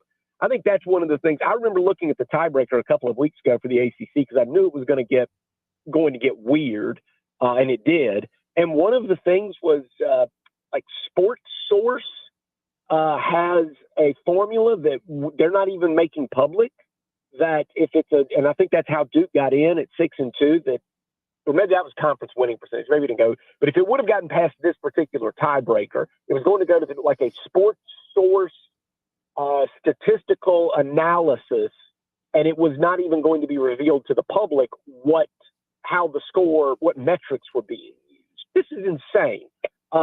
Everything you're saying though about conference championships, about asking it, I don't know. I don't think it's necessarily where we want to be. Plus, you're going to have so many teams that are going to make the college football playoff. I mean, what if Ohio State blows out Indiana and then they turn around and play a game more meaningful than that the following week? It's strange, but I don't know what you could do. Here's what you could have done. You go back in time and don't let these conferences' size get out of control. You cannibalized yourself. You destroyed the Pac-12. You didn't need to do that. If the Pac-12 were the Pac-8 or the Pac-9 or even the Pac-10, and the Big Ten were truly the Big Ten and not the Big 18, and the SEC, were a 10-team conference, and the ACC were a 9-team conference, and you had the Big 8 and the WAC and the Southwestern Conference back. You did all that. You would just have all the conference championships go to a college football playoff. You could have solved all this, but that wasn't good enough. You had to combine forces so that you have to have SMU, Cal, and Stanford in the ACC for some reason. You wrecked it. They did this to themselves, and they have to have conference championship games, which affects the college football playoff negatively. So I think it's a mess. I think they probably need to not scrap the system, but they need to take a hard look at it and see what role they want these conference championships to actually play and how they want to decide who plays in them. Because I'm fascinated by the fact that Virginia and Duke are playing each other. I'm fascinated by a lot of what I'm seeing, but in terms of what we're going to see, tonight and tomorrow, I think it's really cool because I love conference championships. But once you did the college football playoff, the conference championship games became strictly a moneymaker. See college basketball. The ACC conference championship in basketball used to be must-see television. Had to be there. Best thing happening. The absolute best thing about college basketball was the ACC tournament right before March Madness hit. Now it's a snooze fest. I don't care. Duke's a 1 seed anyway. I don't care if they lose on Friday or Saturday morning. It doesn't mean anything anymore. And I think college football is headed that way too. They've got to fix it. Smitty, championship weekend, we need an upset pick. Do you have one, Buddy Roo? Not really. Oh, that's good. Thanks for coming, man. Appreciate you. Yeah, I don't know. Give me some choice. All right, hold on. Alabama's only like a 2.5-point underdog. I know that Georgia's center is out, Drew Bobo. I think that's going to be a problem for them, but that's not cool. Nobody wants to hear about a 2.5-point underdog. All right, some other choices. Here you go. Ready? You got 4 today. Troy, JMU favored by 24. No chance. Okay. All right. Next, Kennesaw State, Jacksonville State, 2.5-point spread in favor of who? The Owls. You like that? Who? North Texas, Tulane tonight, 2.5-point spread in favor of North Texas. Also tonight at 8 o'clock, UNLV, Boise State. Boise, a 5.5-point favorite. And then tomorrow, Smitty, Texas Tech favored over BYU by 12.5. Western Michigan favored over Miami of Ohio by 1.5. You mentioned Georgia, Bama. That's a 2.5-point spread in favor of the Dogs. Ohio State, Indiana favors the Buckeyes by 4. And Virginia favored by 4 over Duke. All right, not a lot of choices. I'm going to take UNLV. Yes. The Fighting Dan Mullins. How about that? That was mine. That was mine. Yours too. Yeah, I think that's a possibility. He did a good job recruiting the portal. And I think that team has come together. Anyway, nobody wants to hear us break down UNLV, but Dan Mullen is a name we all know. And so wouldn't it be – he'll probably win the game and then take a job in the post-game press conference. Yeah, isn't it wild that his name hasn't been thrown around a lot especially with respect to Penn State, who has been struggling to find anybody. Obviously now, Matt Campbell, and that's come together over the past 24 hours or so. But I mean, why do you think Dan is just happy in Las Vegas, or is there still some kind of a stink on him? Diesel evidently has never been to Las Vegas.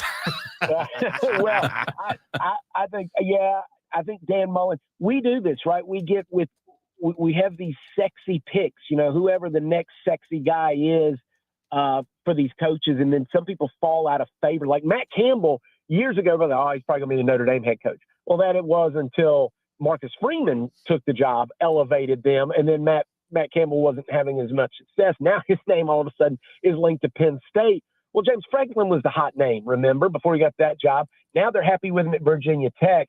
It's just weird. As an example, how about Brian Kelly and Lane Kiffin? Rewind 3 or 4 years ago. Yeah. And it was, Lane Kiffin's a charlatan. This guy just jumps from job to job. He got fired on the tarmac. He wouldn't keep the Tennessee job.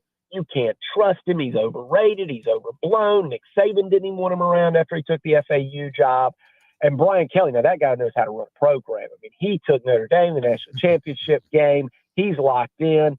He's already recruiting well and winning. Now you fast forward 3 years, and LSU fans will tell you they're about to win the next 2 national championships with Lane Kiffin. And Brian Kelly was never a good hire. Yeah, but Lane Kiffin's still a charlatan. What are you talking about? He is I know. These are all true things. These are all true things, and you just get with what's like. How about this? Manny Diaz and Mario Cristobal. Manny Diaz is in the ACC championship game. If he pulls an upset over Virginia, he will have won the ACC championship at Duke and not been able to win it at Miami and gotten there before Mario Cristobal could even get Miami into the game. It's a good point. This is a weird world. This is a very, very strange world. And I just think all of this, where everybody says that they know what they're talking about and how a coach is going to fit in this era, I think that's absolute garbage. They don't know. Guys, do not forget how to coach in 18 months. That's not how it works. They just have a bad run. And then the opposite is true, too. Diesel just said it. Lane Kiffin, love him or hate him, I think he's a good play caller. That guy is a charlatan. And I don't know what job he would take over LSU, but if he saw an opportunity, maybe it's the Atlanta Falcons, I don't know. Whatever he would want to do, just like Bobby Petrino, he would leave you at the altar. Yeah. Do not believe there's any loyalty there. And LSU right now is acting like they've just sewn up a national championship. And I just think it's crazy because 2 years ago or 3 years ago, they were telling me that Brian Kelly was the right coach and he was going to fit in perfectly in Louisiana. Those people are nuts. Well, Smitty, we do appreciate your loyalty and joining us all football season. We really mean it. We love you, and we'll talk to you soon. Absolutely. Enjoy the games this weekend, boys. And Cole, I know you got your eyes on all these high school championships. Yes. I'll be watching the scoreboard too, man. Fascinating stuff. Appreciate you. Smitty, Sports Talk Media Network. Really good stuff. As always, if you missed the answer about the charter schools that I'm getting blasted for on Facebook, it is on our Facebook page at The Fan Upstate and also on our Twitter page at The Fan Upstate. Diesel, diving back into that Fernando Mendoza conversation, what tomorrow means for Fernando Mendoza, a name that a lot of people didn't know back in the summer. We'll dive into it next.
odds entering championship week. We talked about this a little bit earlier in the show back in the very first segment, but via FanDuel, Diesel, Fernando Mendoza of Indiana is plus 155. Diego Pavia of Vanderbilt is plus 185. Julian Sayin, Ohio State, plus 200. And then you have to go all the way down to Jeremiah Love, running back, Notre Dame, plus 5,500. Jeremiah Smith of Ohio State, plus 22,000. And then you have guys like Jacob Rodriguez, linebacker out of Texas Tech, Gunnar Stockton out of Georgia, Ty Simpson out of Alabama. Do you find it fascinating that the Heisman Trophy is only down, according to Vegas, to 3 players, Fernando Mendoza, Diego Pavia, and Julian Sayin? Because Leprechaun of Lyman earlier in the show, Diesel, brought up Jeremiah Love. But according to these odds, again, listen, Julian Sayin is plus 200. Whew. And then you drop from 200 to plus 5,500. That is a huge difference, huge gap between Julian Sayin and Jeremiah Love. Yeah, Huge. That's a huge drop. I wish this thing was a legitimate race between 4, 5, 6, 7 guys at this point, but this is kind of what happens, I think, behind the scenes so often. The players play well all season long. They're on the watch lists. And then over time, it's the guys that are out there on the fringe, the ones that still really support Jeremiah Love. They get to that point where they say, he's not going to win. I'm going to start throwing my support and my interest towards one of these other guys. Yeah, I just don't know. When you look at these 3, and again, we talked about this in segment 1, I do think there's a lot to be said about what happened Saturday night because this award is given out when it is, Diesel, and the fact that the postseason is not really taken into consideration when you talk about the Heisman Trophy. The winner of Saturday night, well, you know what? Let me back up a minute. Because maybe we spoke too soon. You and I in the first segment kept saying, well, the winner of Saturday night's in the driver's seat. Ho. This thought just entered my mind. What if we were wrong? What if it's not about the winner? What if Julian Sayin, Diesel, throws for $185? But Ohio State's defense shines as they have all year, and they shut down Indiana's run game, and it's a 21-12, 21-13 kind of game. But the winner, Ohio State's Julian Sayin, only threw for $185 and a touchdown. So are we – I don't know. Maybe I'm second-guessing myself now when it comes to if the winner doesn't really look great or impressive at the quarterback position. Yeah, and how many great defenses have either one of these 2 players faced this year? I mean, Indiana's got a really good defense too. Yeah. What if Indiana's defense shuts Julian Sayin down? What's his per game average right now? Do you have that by chance? I don't right now, but I will grab it. You talking about Julian Sayin? Yeah. As far as his per game passing yard average, I'm going to see. I pulled some stats earlier in the show. I want to check and see if it's in there. He is averaging 100. No. That's not right. Let me see here. Averaging. I got it right here. You got it? Yeah. Julian Sayin's averaging 255 a game. Okay. Fernando Mendoza averaging 230 a game. I mean, these teams haven't faced a whole lot of really good defenses this year. I mean, both of them. I would expect both of them to be somewhat reduced in this game. If Julian Sayin puts up 200 yards and Fernando Mendoza puts up 185, like you're saying, I wouldn't be shocked that both of them come down off of their season average. I do think there's something to be said about these two defenses playing Saturday night are really good. Ohio State's defense is really, really good. I think Ohio State has the better defensive unit. But man, when you look at this matchup, you could see fireworks. And I don't know that necessarily this decides the Heisman Trophy, but you can't tell me the voters aren't really sitting down on the edge of their seat critiquing every single thing that happens Saturday night. So I think it'll be interesting. How many opportunities do we get to see Heisman finalists go head-to-head Not in many. this big of a situation. Not many. Sometimes they played each other earlier in the season, or Yeah. Heisman finalists are spread all over the country. This is kind of a rare thing. This is going to be fun. When we come back, Cole, you are going to be leaving us a little bit early today because you are headed off to call Burns Rebels basketball in the next segment. So for the Tolos who are going to be tuning in to listen to that game at 7 o'clock, I want to get a little intel from you, a little early scouting on the Burns basketball team this year to get a sense of what players might we want to be listening out for. That's next.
between Mad Crafts, our resident Miami Sunshine Pumper, and, of course, the leprechaun of Lyman who supports the grand old Notre Dame. They will have an opportunity to debate it out. Who deserves to be in the college football playoff? They've been chirping at each other now all week on I cannot wait. Stream, back and forth at each other. Yes, I know Dewey wants a chance to get in here as well. Dewey can debate at another time, but that's coming up in the 5 o'clock segment. So just about 12 minutes from right now. And don't forget, Tolos, get us your upset picks. MD75 taking Troy over James Madison for 23.5 points. Pushkin going Indiana +4 over Ohio State. Got a lot of other Tolos who have gotten their upset picks to us. Let's see.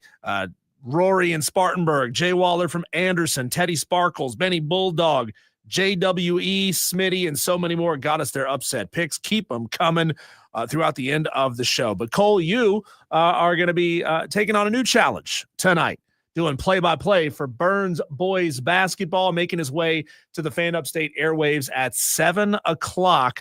Give us a sense. I know a lot of people here are very familiar with the history and the success of Burns Rebels football. Yeah. Where's this basketball program been over the past 5 years, 10 years, or longer? Well, it's about as consistent as it gets in the state. Lane Fowler's done a tremendous job. They won a state championship, about a decade ago, Diesel, and played for a state championship 2 years ago. And year in and year out, I think in the past 5 years, this Burns team is top 5 in the state in scoring. So they're a team that likes to score. They like to get up and down the court. Lane Fowler, again, I hate saying this because, I'd make his head big, but he does. He does a tremendous job. He is one of the best high school coaches in the state. And Burns is a fun product to watch. They get up and down the floor. They defend. They like to play fast. And I think last year, Diesel, they started the season like 21, 23-0, something like that. And, lost to Blythewood in the postseason, but really excited. I mean, this region, you and I talk about it during football season. It's black and blue during football with the likes of Gaffney, Spartanburg, and Dorman. And, Dorman's only won, I think, 8 state championships, 7 state championships in the past decade. So it is incredibly tough night in and night out. They start tonight, like you said, on the road, non-region game at Greer. And let me give you something fun. I don't know how many times you and I will ever see this doing sports radio and just covering high school sports, but a game tonight, Diesel, Burns at Greer, again, that you'll hear right here on the Fan Upstate, that features 2 coaches who are both coaching their son, and also 2 programs in the girls and the boys where it's husband and wife. Lane Fowler, Missy Fowler. Wow. Head boys coach, head girls coach. Ricky Hood Jr. and Nikki Hood. They're both the boys and the girls coach at Greer. And even wilder, listen, Ricky Jr. and Lane are both coaching their son on the team. I'm telling you, you go try to find a high school team that's ever had that happen where the husband and wife are both the head coaches of boys and girls, and the boys team are coaching their son. That's pretty cool tonight. That feels like and who was the player that hit the game-winning shot against NGU the other night that made it to his oldest son, Will. Okay. And it was a phenomenal shot. Phenomenal to get it on SportsCenter. Cole, who do you got to email to get them talking about the fact that you just shared with us? I'm telling you. Husband and wife, boys and girls basketball on 2 different teams, both of them coaching their sons tonight. I'm telling you, that's never happened. The odds of that happening. Has it ever? I mean, I just can't have it. It's crazy to think about. The fact that they just talked about Lane's son, his oldest, Will. Yeah, that feels like an easy transition. They would bring that back up and give Burns some extra play. It's crazy. It should be a good one tonight. Greer's good, man. Again, Coach Hood in his first year. By the way, Diesel, I don't know if many of our Tolos out there know the name Hood, but when you talk about this new coach, this new era of Greer basketball, Coach Hood Jr., his younger brother is NBA player Rodney Hood. So a lot of people know the name Rodney Hood. That's his younger brother. So should be a lot of fun tonight. Should be a lot of fun. Again, the girls' game starts at 6. It usually ends around 6:20, 6:30, or excuse me, 7:20, 7:30, and then we'll have the boys game. We'll have a few minutes of play-by-play of the girls game as well, giving you score updates on that one. But should be a lot of fun, man. This is a tough region, and here we go. We got I think 4 games before Christmas. And then after Christmas is pretty much the entire region slate. So is doing play-by-play for basketball more work or less work than football? More work because it's nonstop. I'm doing it by myself because color is really hard for basketball. You have to know when to come in and come out because it's so fast-paced. Sure. I love it. It's just constant. Football slows down a little bit. Basketball, not so much. Looking forward to it. That's going to air starting at 7 o'clock tonight right here on the Fan Upstate with Cole Bryson on the call. When we come back, the showdown, the Black and Blue Bowl between Madcraft and the Leprechaun of Lyman debating who ought to be in the college football playoff. I don't see either one of these two backing down, Cole. Are the Tolos going to decide who wins? I think they should. I think they should. That's coming up next.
We're coming down the stretch to see who is going to get into the 2025 college football playoff. And of course, as always, Cole, it is not without its contentious points of teams that feel like they deserve to be in, that are currently sitting on the outside, and to go head to head and debate whether Notre Dame, who currently appears to be sitting at number 10 in the latest college football playoff rankings. We will have the Leprechaun of Lyman joining us to argue on behalf of the Notre Dame Fighting Irish. And for the team that's on the outside looking in, sitting at 12, Madcraft joins the show. Now, gentlemen, try to go tit for tat, if you would, point for point. Try not to yell over one another. We'll have no filibusters here. If someone won't shut up, we'll ask you to wrap it up so that the other one can respond. I feel like this is one of those WWE matches where you've got like these two clowns fighting, and then the best part of it is you've got this special guest referee. And I think Dewey just all of a sudden comes out of nowhere in his uniform, his referee outfit, and is like this special guest referee. Well, doesn't that sound right? I've just gotten a late notice here, Cole. The Leprechaun of Lyman has texted me to tell me that he doesn't waste his valuable time on jabronis. So the Leprechaun of Lyman is yielding to the Leprechaun's agent, who should be able to take care of Madcraft, no problem. His words, not mine. So who goes first in this thing? Let's let the challenger throw the first blow. Right. That would be Madcraft, who is a hardcore Miami fan, who has not let us forget that he is a Miami fan. You're at 12 on the outside looking in. Why does Miami deserve to be in over Notre Dame? I'll start with an opening statement. First off, I think that it should show some light on the matter that he's already running from this debate. But just as an opening statement, let's just dismantle the flimsy case of why Notre Dame should even be considered. They shouldn't even be arguing with us. Notre Dame's gripe should be with somebody like Alabama or BYU. I can't explain why we are not ranked ahead of them yet. So my whole thing is that there's one piece of irrefutable evidence, right? And there's no counter argument that you can give me with any kind of logic or reasoning that would the undeniable truth that winning on the field and not winning in the court of public opinion should be the deciding factor. And I think that that's easily determined.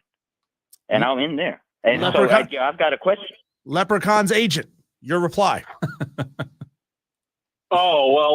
Just to start off, the Leprechaun is definitely not running. He's just going to do the closing statement. I'm saving the big guns for last, so don't you worry. He's not running at all. Can I give an opening statement? And I think that will answer some of the questions that Madcraft has. By the way, Madcraft, great to finally talk to you. I'd love to meet you in person sometime. All right, let's get things started. This is too friendly. This is like Dabo and Shane Beamer at midfield. Good God, guys, it's a debate. By the time that I get done, we're going to not be friends anymore.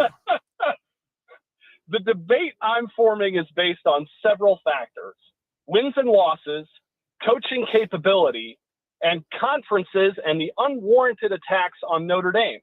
So we're going to dive into the first topic, wins and losses. I will concede the fact that Notre Dame did lose to Miami in week 1, and it should be taken into consideration, but should not be made the primary reason. I don't think anybody would dispute that Miami is a good football team. I don't think anybody would dispute that Notre Dame is a good football team. When you lose to a good football team, it's understandable and, dare I say, forgivable. Notre Dame lost to a good Miami team and followed up in week 2 with a loss to a good Texas A&M team. But that's where the differences are. Notre Dame handled their business soundly in the remaining 10 games, beating every opponent they played by double digits.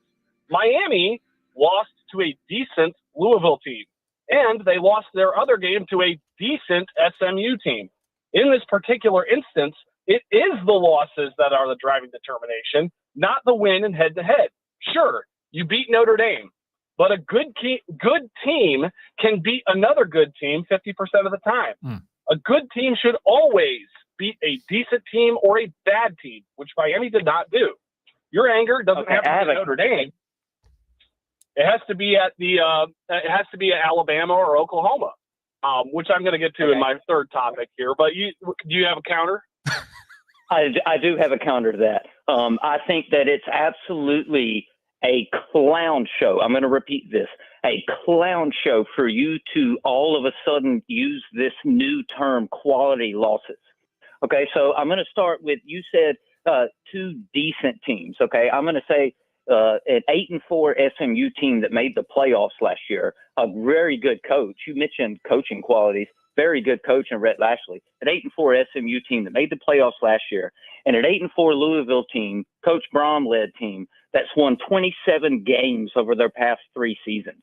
To act like those are bad losses, I don't consider those bad losses. What I would consider bad losses is in previous seasons, somebody like Marshall or Northern Illinois, and you losing that game and yet not getting penalized at all by the committee for it. That's where I draw the line. So these are not comparable these are not apples and apples. These are apples and oranges. That should be made very clear.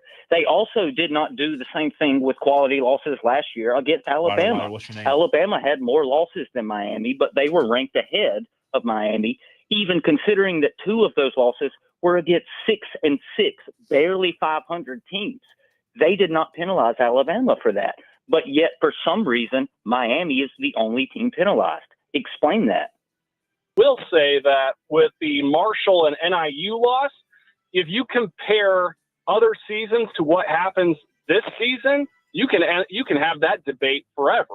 That's not going to answer any questions at all. And that's not trying to redirect the blame. I agree with you. The loss to Marshall Right. and NIU, so we should eliminate any what if kind of argument then. That would be my statement to that. If I agree with you, if we eliminate, let's not talk about last year. Sure. Okay. Let's do that.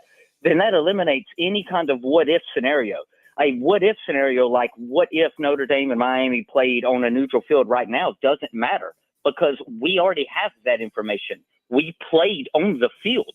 Can we take a mediation real quick? Yeah, I would say. And real quick, and just to clarify, and I want to get back to that game because I have a problem with this. Why do we not think about week 1 as being something as not important? And I have a hypothetical for you that I think would actually pigeonhole your argument. So if you were to move conference championship games, right, to the following year, week 0, they start the season with conference championship games the following year. Okay. You either then have to tell me, all right, do we eliminate somebody for not making their conference championship game? Or do we say that was a week 1 game that shouldn't matter? All right, I've got an objection here, Madcraft, and you can either sustain or overrule. Madcraft tried to go into last year's games, and he tried to go into a hypothetical next year's games situation. I've got my gavel. Yes. I sustain. Sustain. Yeah. So that's an argument he's allowed to make. Yep. Interesting. And let me tell you this. I will say this, Diesel. Madcraft, Leprechaun's agent. I would interject and agree, even though it's y'all's debate. This whole thing about quality losses. What are we doing here? Quality losses? It's better to lose to a quality team than to lose to a crap team, though. Oh, that has to matter. That's exactly the argument I'm making. But that metric has never been used. You just made it up this year. You're correct. I think the committee probably made that up as well. Yeah, but the committee didn't make it up. The committee didn't make it up. Y'all did. So Madcraft. You got to admit that's probably being taken into consideration in their talks. Maybe I made up the term, but to say that that's not being talked about behind closed doors, I think it probably is. Why can't the committee, when we're in very tight debates, contentious debates between teams these are all quality teams. Okay. A lot of these teams are deserving and deserving teams won't get in. So why can't they make up new criteria, Madcraft? You seem to be very locked in on This I is am the precedent that they've set, and they have to do that every single year, no matter what. Because they have to be consistent. I'm okay if they make changes. It's okay if the criteria changes. But on your own website front page, you better make sure that those changes are noted. You can't just blindly change. You can't do it randomly in the middle of the season and just vote to however fits your agenda. That's not fair. I would counter back with Hunter Yurachek has no idea what he is saying. Every time he gets to a podium and he discusses what's going on with the committee, he has no idea what he's talking about. So if there are rules, I don't think they're abiding by them. They're talking about whatever crap that they want to talk about. Absolutely. And I'm going to, not to be friendly here, but I am going to extend an olive branch. My actual gripe is not with Notre Dame. I believe that both teams should have been, that we should be in regardless. I think that's a no-nonsense point. But where I would have to make my argument would be that there is no world where Notre Dame should make it and Miami not. That's my gripe. That is where my gripe is. May I continue with my statement? If I can continue with my statement, hey, I am going to thank President Trump. Can you let him talk for a minute? Guys, we're already at almost the 15-minute mark. Time is running short. We have to wrap this up in one segment. So I'll let you go, Leprechaun's agent, but keep it short. I will do my best. Well, we'll go to coaching capabilities. Marcus Freeman has a proven track record in the playoffs and in the regular season of getting his guys ready to play for big games. On the flip side, Mario Cristobal should really be named Mario Give the Ball Away to the other opponent. Whenever Miami takes the lead, he thinks his team is safe. And I'll give you an example. In the Miami-Notre Dame game, Miami was up 14 points in the third quarter. They had a passing attack that could not be stopped by Notre Dame. But you know what Mario Give the Ball decided to do? He decided to start handing off every single play. I don't know why, but it allowed Notre Dame to come back into the game, and Miami almost lost that game. They were a few minutes away from losing the game. They won. Good for them.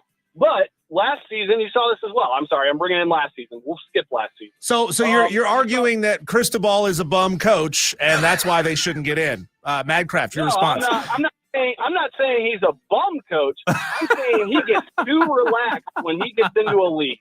And I think that could come back to bite him in the playoffs. Third thing is conferences and the unwarranted attacks that are being thrown at Notre Dame, especially by Miami. And frankly, it's stupid. Why should Notre Dame be forced to join a conference when literally all the teams do that are actually in conferences?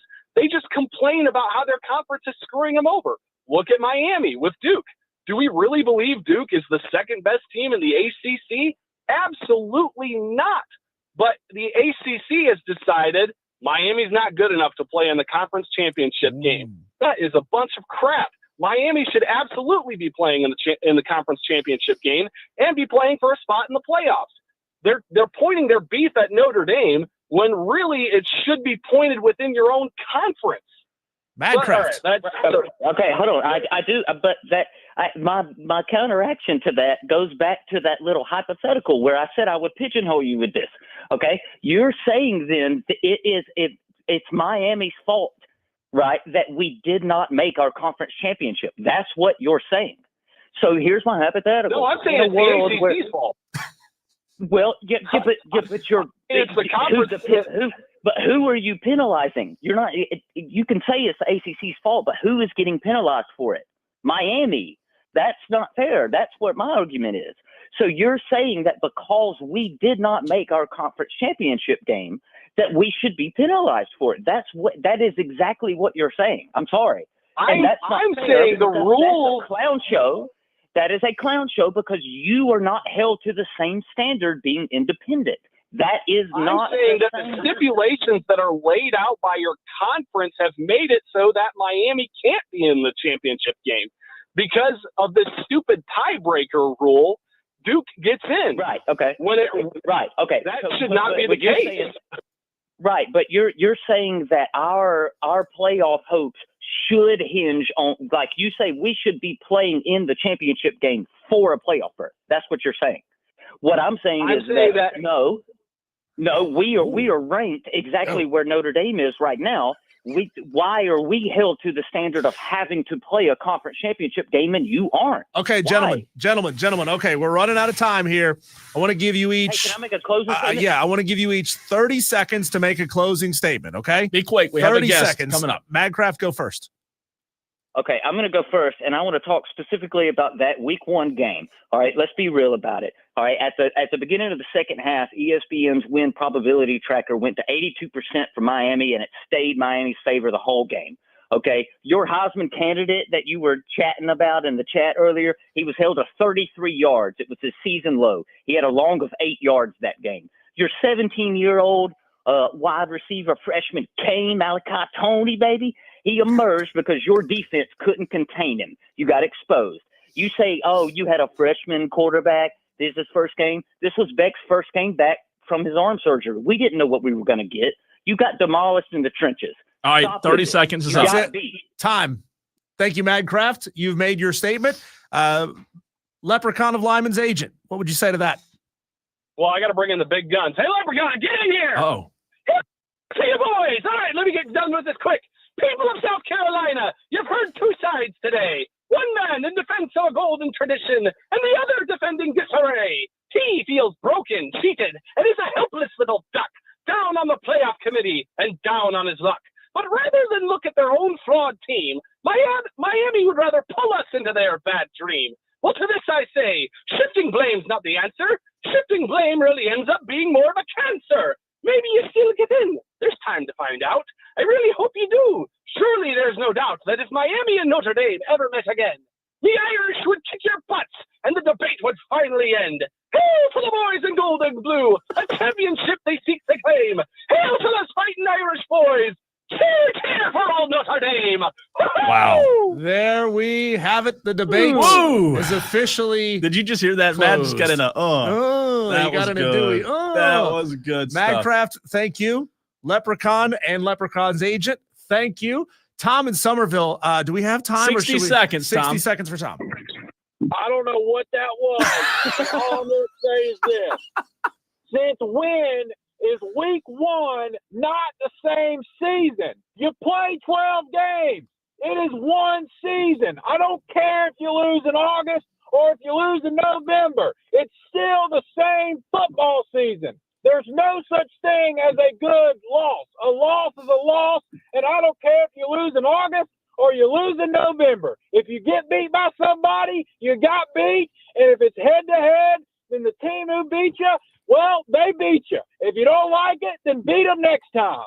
I'll tell you what, I've never agreed with Tom in Somerville more. Thanks for the call, Tom. So you're saying Madcraft won the debate? I think so.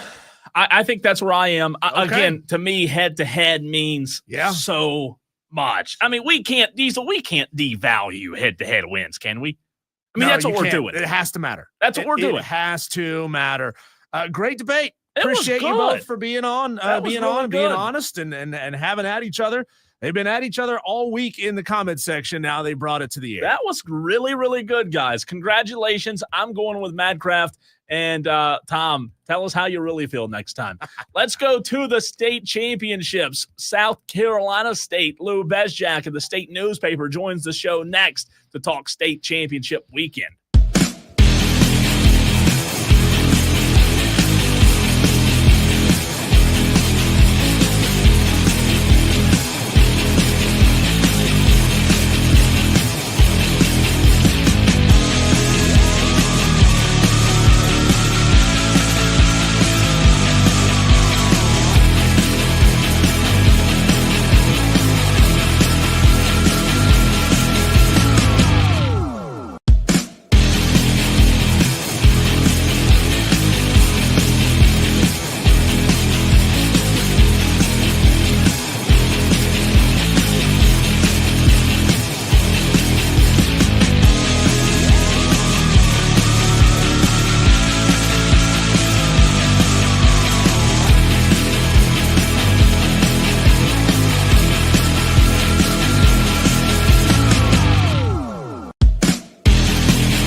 Well, let's take you, Tolos, to South Carolina State, where we are joined by Lou Bezjak of the State newspaper. He is live in the press box in person right now for State Championship weekend as we have some really good games happening. One happening right now. It's Bamberg and Lamar, Belton Honeypath, Oceanside earlier today, where Oceanside won 28-7, and then Northwestern taking on Irmo tonight. Lou, 3 games today, man. How was the wonderful weather down there? It was good for a while, but now it's rain picked up a little bit, but hopefully it moves out by tonight. I was on the field a little bit for that first game, and then at the end when that people will be talking about more at the end of the game than the actual game with a fight between the two teams during the handshake line. But, I think hopefully it moves out for the Irmo Northwestern game tonight. Lou, how much has that weather, the rain especially, impacted the play? A little bit. You say I think this extra point that Lamar just tried, the kid bobbled it. So, a little bit here, drops in that. There's a couple fumbles in that earlier game against Oceanside and BHP. So, definitely a little bit. Lou, how many hand warmers do you have in your pockets right now? I don't have any right now, but I'm pretty layered up. But and you can see the main thing, the footballs, trying to keep them dry. Both teams on both sides got the tents, and you got kids wiping, trying to keep everything dry. So that's a big thing right now. So Lou, why not move the game to tomorrow, or try to fit it in at another time when the weather conditions were going to be a little bit better? I mean, when are you going to do it? I mean, you looked at Tennessee championships last night. It was pouring down rain. I think Ohio played in about 10, 15-degree weather last night. I mean, you could have moved it to these games to Monday, but, I mean, you're going to get a Monday crowd. I mean, might as well get it in. It's for the last game, it should be decent. And then tomorrow, it looks to be a lot better. It's just one of those things. The weather has been pretty good all year, except last week it was freezing, and this week we have the rain. Lou, what do you make of Belton Honeypath Oceanside, man? It was a rematch from a season ago where quarterback Noah Thomas got hurt in that one. This year, you mentioned it, it's cold, it's pouring down rain, it's a close game at first. Oceanside pulls away to win 28-7, but just a game where Belton Honeypath looked outmatched in pretty much every facet. Yeah, Oceanside, especially on the line. BHP they had some opportunities because Oceanside turned the ball over a few times, but they just couldn't move the ball against that Oceanside defense. And then their offense is pretty good. You got Terrence Johnson had 3 touchdowns, and quarterback Aiden Moneyvan. I think this is his 3rd year as starting quarterback, so he's got 3 state titles in 3 years, and we'll go back and try it for 4th next year as he'll be a senior. So they're very impressive. They got athletes on both sides of the ball, and they dominated for most of the game today. So you mentioned it there. We were watching it on TV here in the studios, and the cameras caught what was going on, and then they jumped away to commercial break because they didn't want to show that on TV. But from your perspective, I guess you were down on the field level. How did that spark off? And should there be any repercussions for that? The season's over for both these two teams anyway. Yeah, next year you might have fine, and maybe the players that coming back maybe have to. As Coach LeBrad said from Oceanside, they got jumped. I mean, and you could watch a couple of the videos that I retweeted and then I post. I mean, you see one kid from BHP throwing a punch, and they got chatty in the lines. And there's one kid from BHP, they had to keep holding back. I mean, he ran 30, 40 yards trying to get, and then coaches are starting back and forth. And, it wasn't a good scene, and it's not a good scene. But it was brewing a little bit during the game, and ended up that, and hopefully we don't see that again the rest of the weekend. No, you're exactly right. You hate seeing stuff like that. Talk about tonight's game, Northwestern Irmo, man. You are very familiar with Irmo. And then on the flip side, Paige Wofford, Northwestern team, boy, they won the state championship a season ago, a rematch here, Lou. We all know just how potent those Northwestern Trojan offenses are under Paige Wofford. You've got to really have endurance when going up against a team like that. Do you think Irmo can do it again or do it this year? And it was a really good game last year. Yeah, it was a little different. Irmo was going to have to do it a little bit differently than they did last year. They had those guys I think they could answer Northwestern's offense. And then they got weapons here, but I think they're going to have to ball control long drives and use their strength up front to kind of control things. And I think the weather actually helps them out. And I know they weren't when there was talk about possibly moving the game. I know they weren't on board with it. They think this helps them a little bit with the sloppy, wet conditions. Lou, I know that national signing period is already over, so it's not going to affect the seniors on these teams. But do games like this usually draw out any scouts, any celebrities, as it were, for to keep an eye on them and players that they might be looking at in the future? Well, it's a dead period this week, except I don't think, Coach, you're not allowed to have contact. At least Division I. So I doubt there will be any coaches or anything here. I didn't see any in that first game. I mean, maybe not, but I don't think there will be anyone just because it is dead period from December with the new rules. Usually there is. I'm sure we might see Donovan Murph, the Gamecock wide receiver, and maybe AJ Brand, who was Gatorade Player of the Year last year, might be on the sidelines for Irmo, and probably see Lenore Sellers tomorrow with his alma mater, South Florence. And him and Jaden go and see them play against South Point. Are coaches allowed to even come and watch and not contact players verbally or anything like that? Or are they just not allowed to be on site? Yeah, they're not allowed to be there. With the exception, unless your son's playing, and we'll see that. We'll see Mike Fury, Gamecock interim offense coordinator. His son's playing tomorrow for Dutch Fork, and you'll see Jameel Walker. He's an assistant strength coach at USC. His son will be playing tomorrow for Dutch Fork as well. Julian just signed yesterday. Talking to Lou Bezjak of the State Newspaper. He is live at State Championship Weekend right now. Hey, Lou, tomorrow you mentioned that Dutch Fork, Summerville. Look, Summerville's a lot better, in my opinion, this year than they were last year. We've seen so many rematches and teams that know each other, and Dutch Fork, Summerville, no stranger to the rain, if you will. Does Summerville, in your mind, have the horses this year to knock them off? It'll be a little different. Like I said, I think last year with Cummings at quarterback, they were right in it until he got hurt, dislocated shoulder. I think it was collarbone. A little bit of a different offense. They had the Stafford kid and Cooper Kafina, who was the backup last year, who came in. I think Stafford's kind of taking control. I think he transferred back from IMG. They're more of a ball control running. They still have a great weapon in Jaden Kelly Murray, and they would definitely pose a threat. If you're going to get Dutch Fork, you're probably going to have to throw it on them, and because I think the run defense has been solid against Burns and Dorman the last 2 weeks. So I think you're going to have to throw it on them, and you're going to have to stop that running game. I think Dutch Fork likes to throw the ball deep occasionally, but I can see Coach Knotts relying on that running game tomorrow. Lou, which of these matchups that you're there to see today or tomorrow kind of pose as an immovable object versus an unstoppable force, kind of two teams that are really statistically pretty even on both sides of the ball? I think South Florence, South Point. I think, the first game tomorrow, I think that could be the best game of the weekend. This game right now, though, Lamar Bamberg is pretty good. A lot of playmakers on with the Pierce guy from Lamar and McMillan for Bamberg. But, I think I'm looking forward to that South Point, South Florence game tomorrow.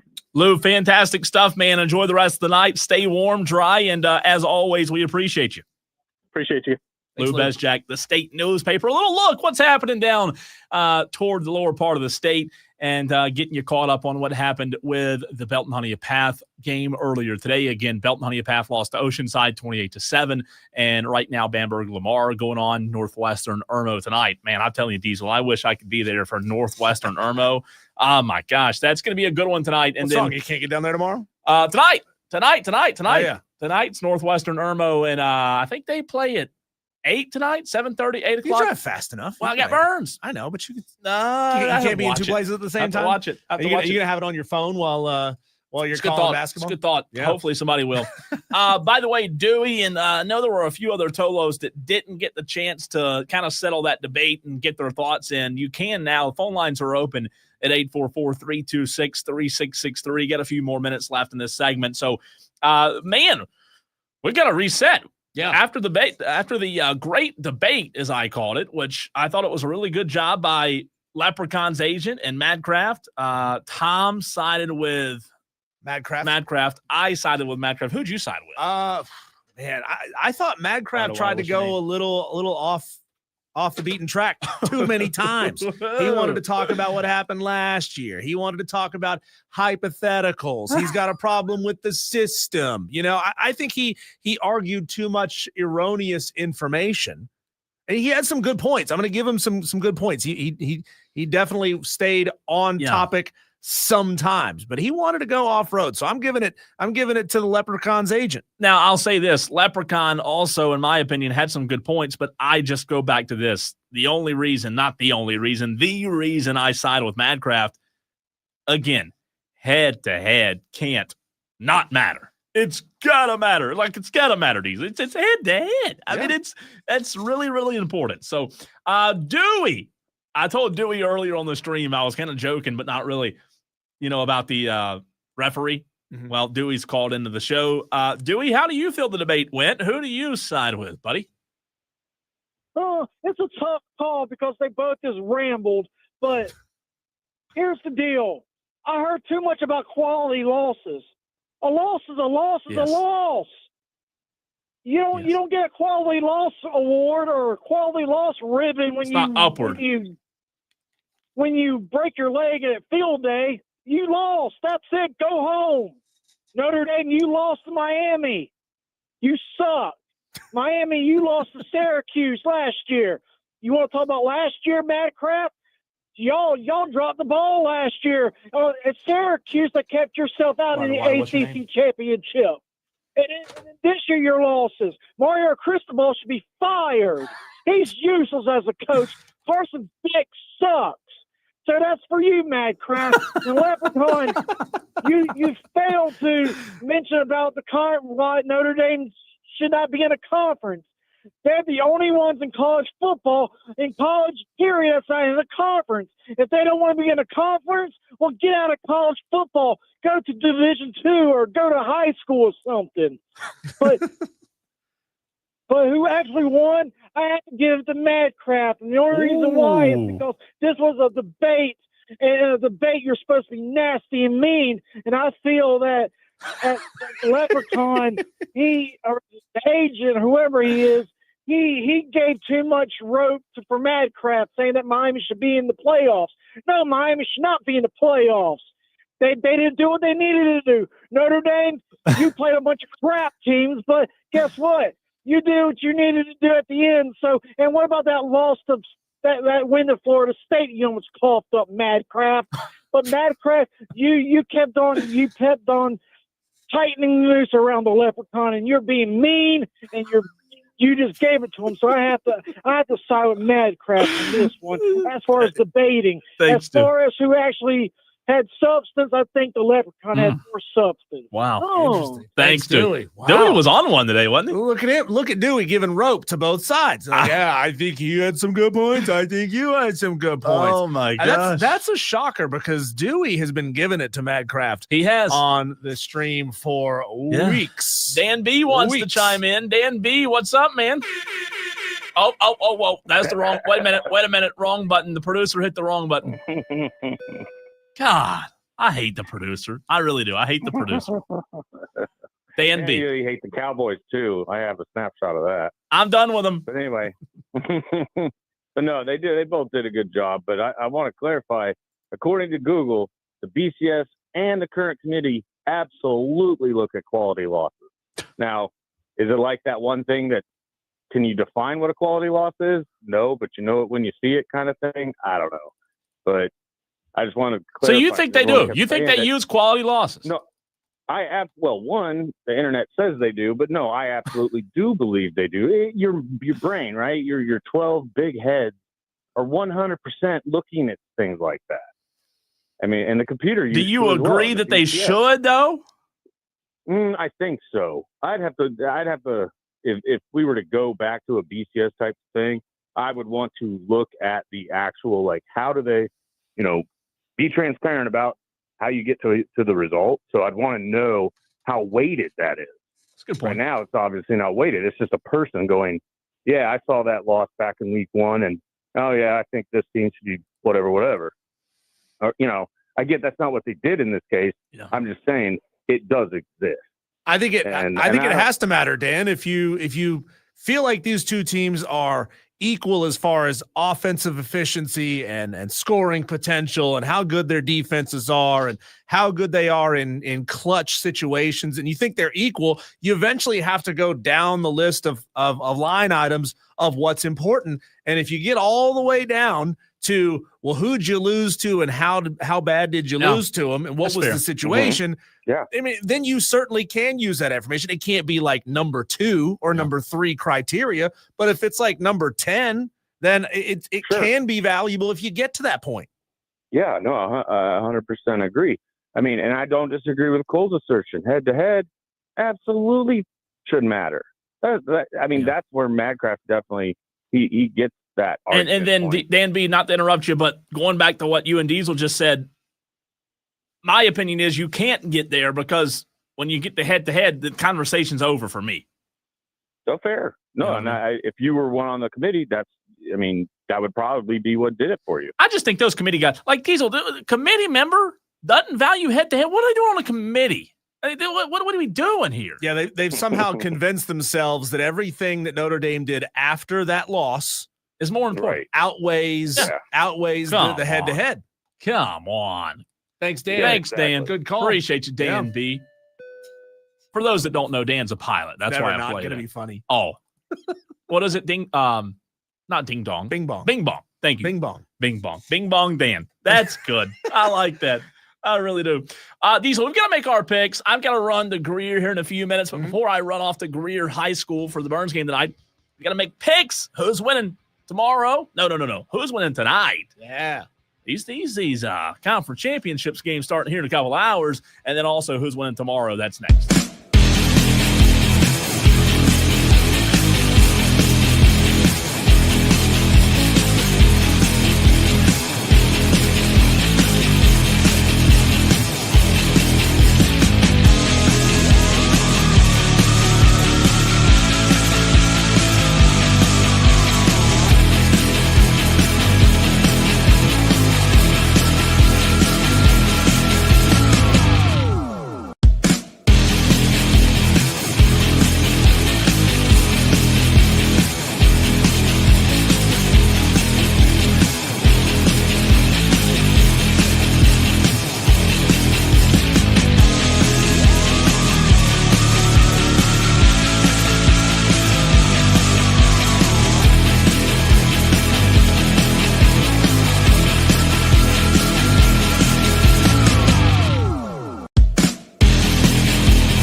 Well, it'd help if I turn the microphone on, Diesel.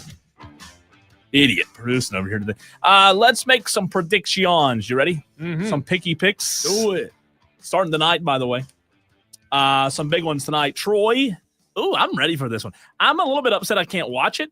Troy JMU tonight. Yeah, I'm locked into this one. It concerns my team's conference. I've got JMU winning and winning big. Winning big. 23.5 is a lot to cover. It's up to 24.5.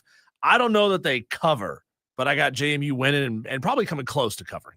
That is a lot of points. I don't know. Yeah, JMU wins. I think they keep it right around 20, 24. Kennesaw State, Jacksonville State, because you and I really know a lot about these two teams, Diesel. Kennesaw State, the Owls are favored by 3. I'll go Owls. It's a bird-on-bird violence. I'm going to say what's Jacksonville State? Gamecocks. Oh. Yeah. I'm going to say the Owls swoop in. Yeah, and topple those land-bound birds like that. Can't fly. Like it. North Texas, Tulane. Give me. This could be the best game of the night right here. Give me North Texas. Give me North Texas for some chaos. By the way, 8:00 tonight on ABC. North Texas, Tulane. North Texas is favored by 1.5. Do you know? I don't know if I'd ever have the kahunas to bet the over. They're expecting offense. The total is set at 67.5 points. Oh my God. Whew. So they're calling for a 30, 34, 33 kind of game. Well, you do, Diesel, have 34-30 kind of game. You do have Mestamaker, who leads the country. Remember, I told you that. Yep. Leads the country in passing yards. And they both have their coaches for this, right? Summerall is staying to coach Tulane in this game, right? I think so. Yeah, I think both of them are. I think he is. 8:00 tonight, UNLV, Boise State. This is my upset pick. Boise State's favored by 5.5. I am taking the running Rebels, baby. Yeah, I like UNLV in this one too. They're really good. Mullen's a great coach, and Boise State's been a little shaky lately. They have been. And still a really good team. Still a good team. Not the same as last year. All right, Saturday, BYU, Texas Tech, Big 12 championship game. Texas Tech favored by 12.5. This one's at noon on ABC. Both teams, Diesel, 11-1. I'm going with the Red Raiders to win. How about you? Give me those fighting 40-year-olds of BYU. They're older, they're bigger, they're stronger. I like them a lot. Texas Tech is a really, really, really good team. But come on, man. I think BYU gets it done. It's a neutral site game. Whoa. And BYU wins this game, creates a little more chaos. It does. It'd be interesting, wouldn't it? Again, here's one we know a lot about. We spend a lot of time talking about Miami of Ohio versus Western Michigan. Do you even know the mascots of these teams? Western Michigan Bronco? Yeah, that's right. Bronco, Miami of Ohio, red birds, red storm, red eagles, red planes. Close. Not planes, eagles. What's like an eagle? Soar like an eagle. Red like an eagle? Another bird of prey. Hawks. Oh, Red Hawks. Yeah. I got you. Red Hawks. Give me Broncos, I guess. I don't know. I mean, really? You didn't study up on this one? Are you kidding me? Miami of the Maction, baby. Yeah, quarterback John. Yeah, he's right. going to throw a lot of touchdowns tonight. 4:00 tomorrow, Diesel on ABC. It's the SEC Championship. Georgia, 11-1. Alabama, 10-2. Georgia right now favored by 1.5. Total set at 48.5. Alabama already won during the regular season, but who wins this time? Kirby doesn't lose in big games like this. Kirby's going to put Kalen DeBoer back in his place. I'm with you. I'm going Dogs on this one. Indiana, Ohio State, Buckeyes favored by 4. Diesel, 8:00 tomorrow on Fox. Ooh, I don't know. Give me the Buckeyes. Give me the Buckeyes. They're my preseason national championship pick. Why can I gotta stay with that. And then last one, Duke, Virginia in Charlotte, ACC championship game. Virginia favored by 4 points. They're 10-2. Duke's 7-5. I'm going with the Cavs. Darian Mensah going to throw like 500 yards in this game. Duke Blue Devils ruin the ACC's playoff hopes. Yeah. Whoa. I love it. All right, Diesel, Smitty, Sports Talk Media Network, next.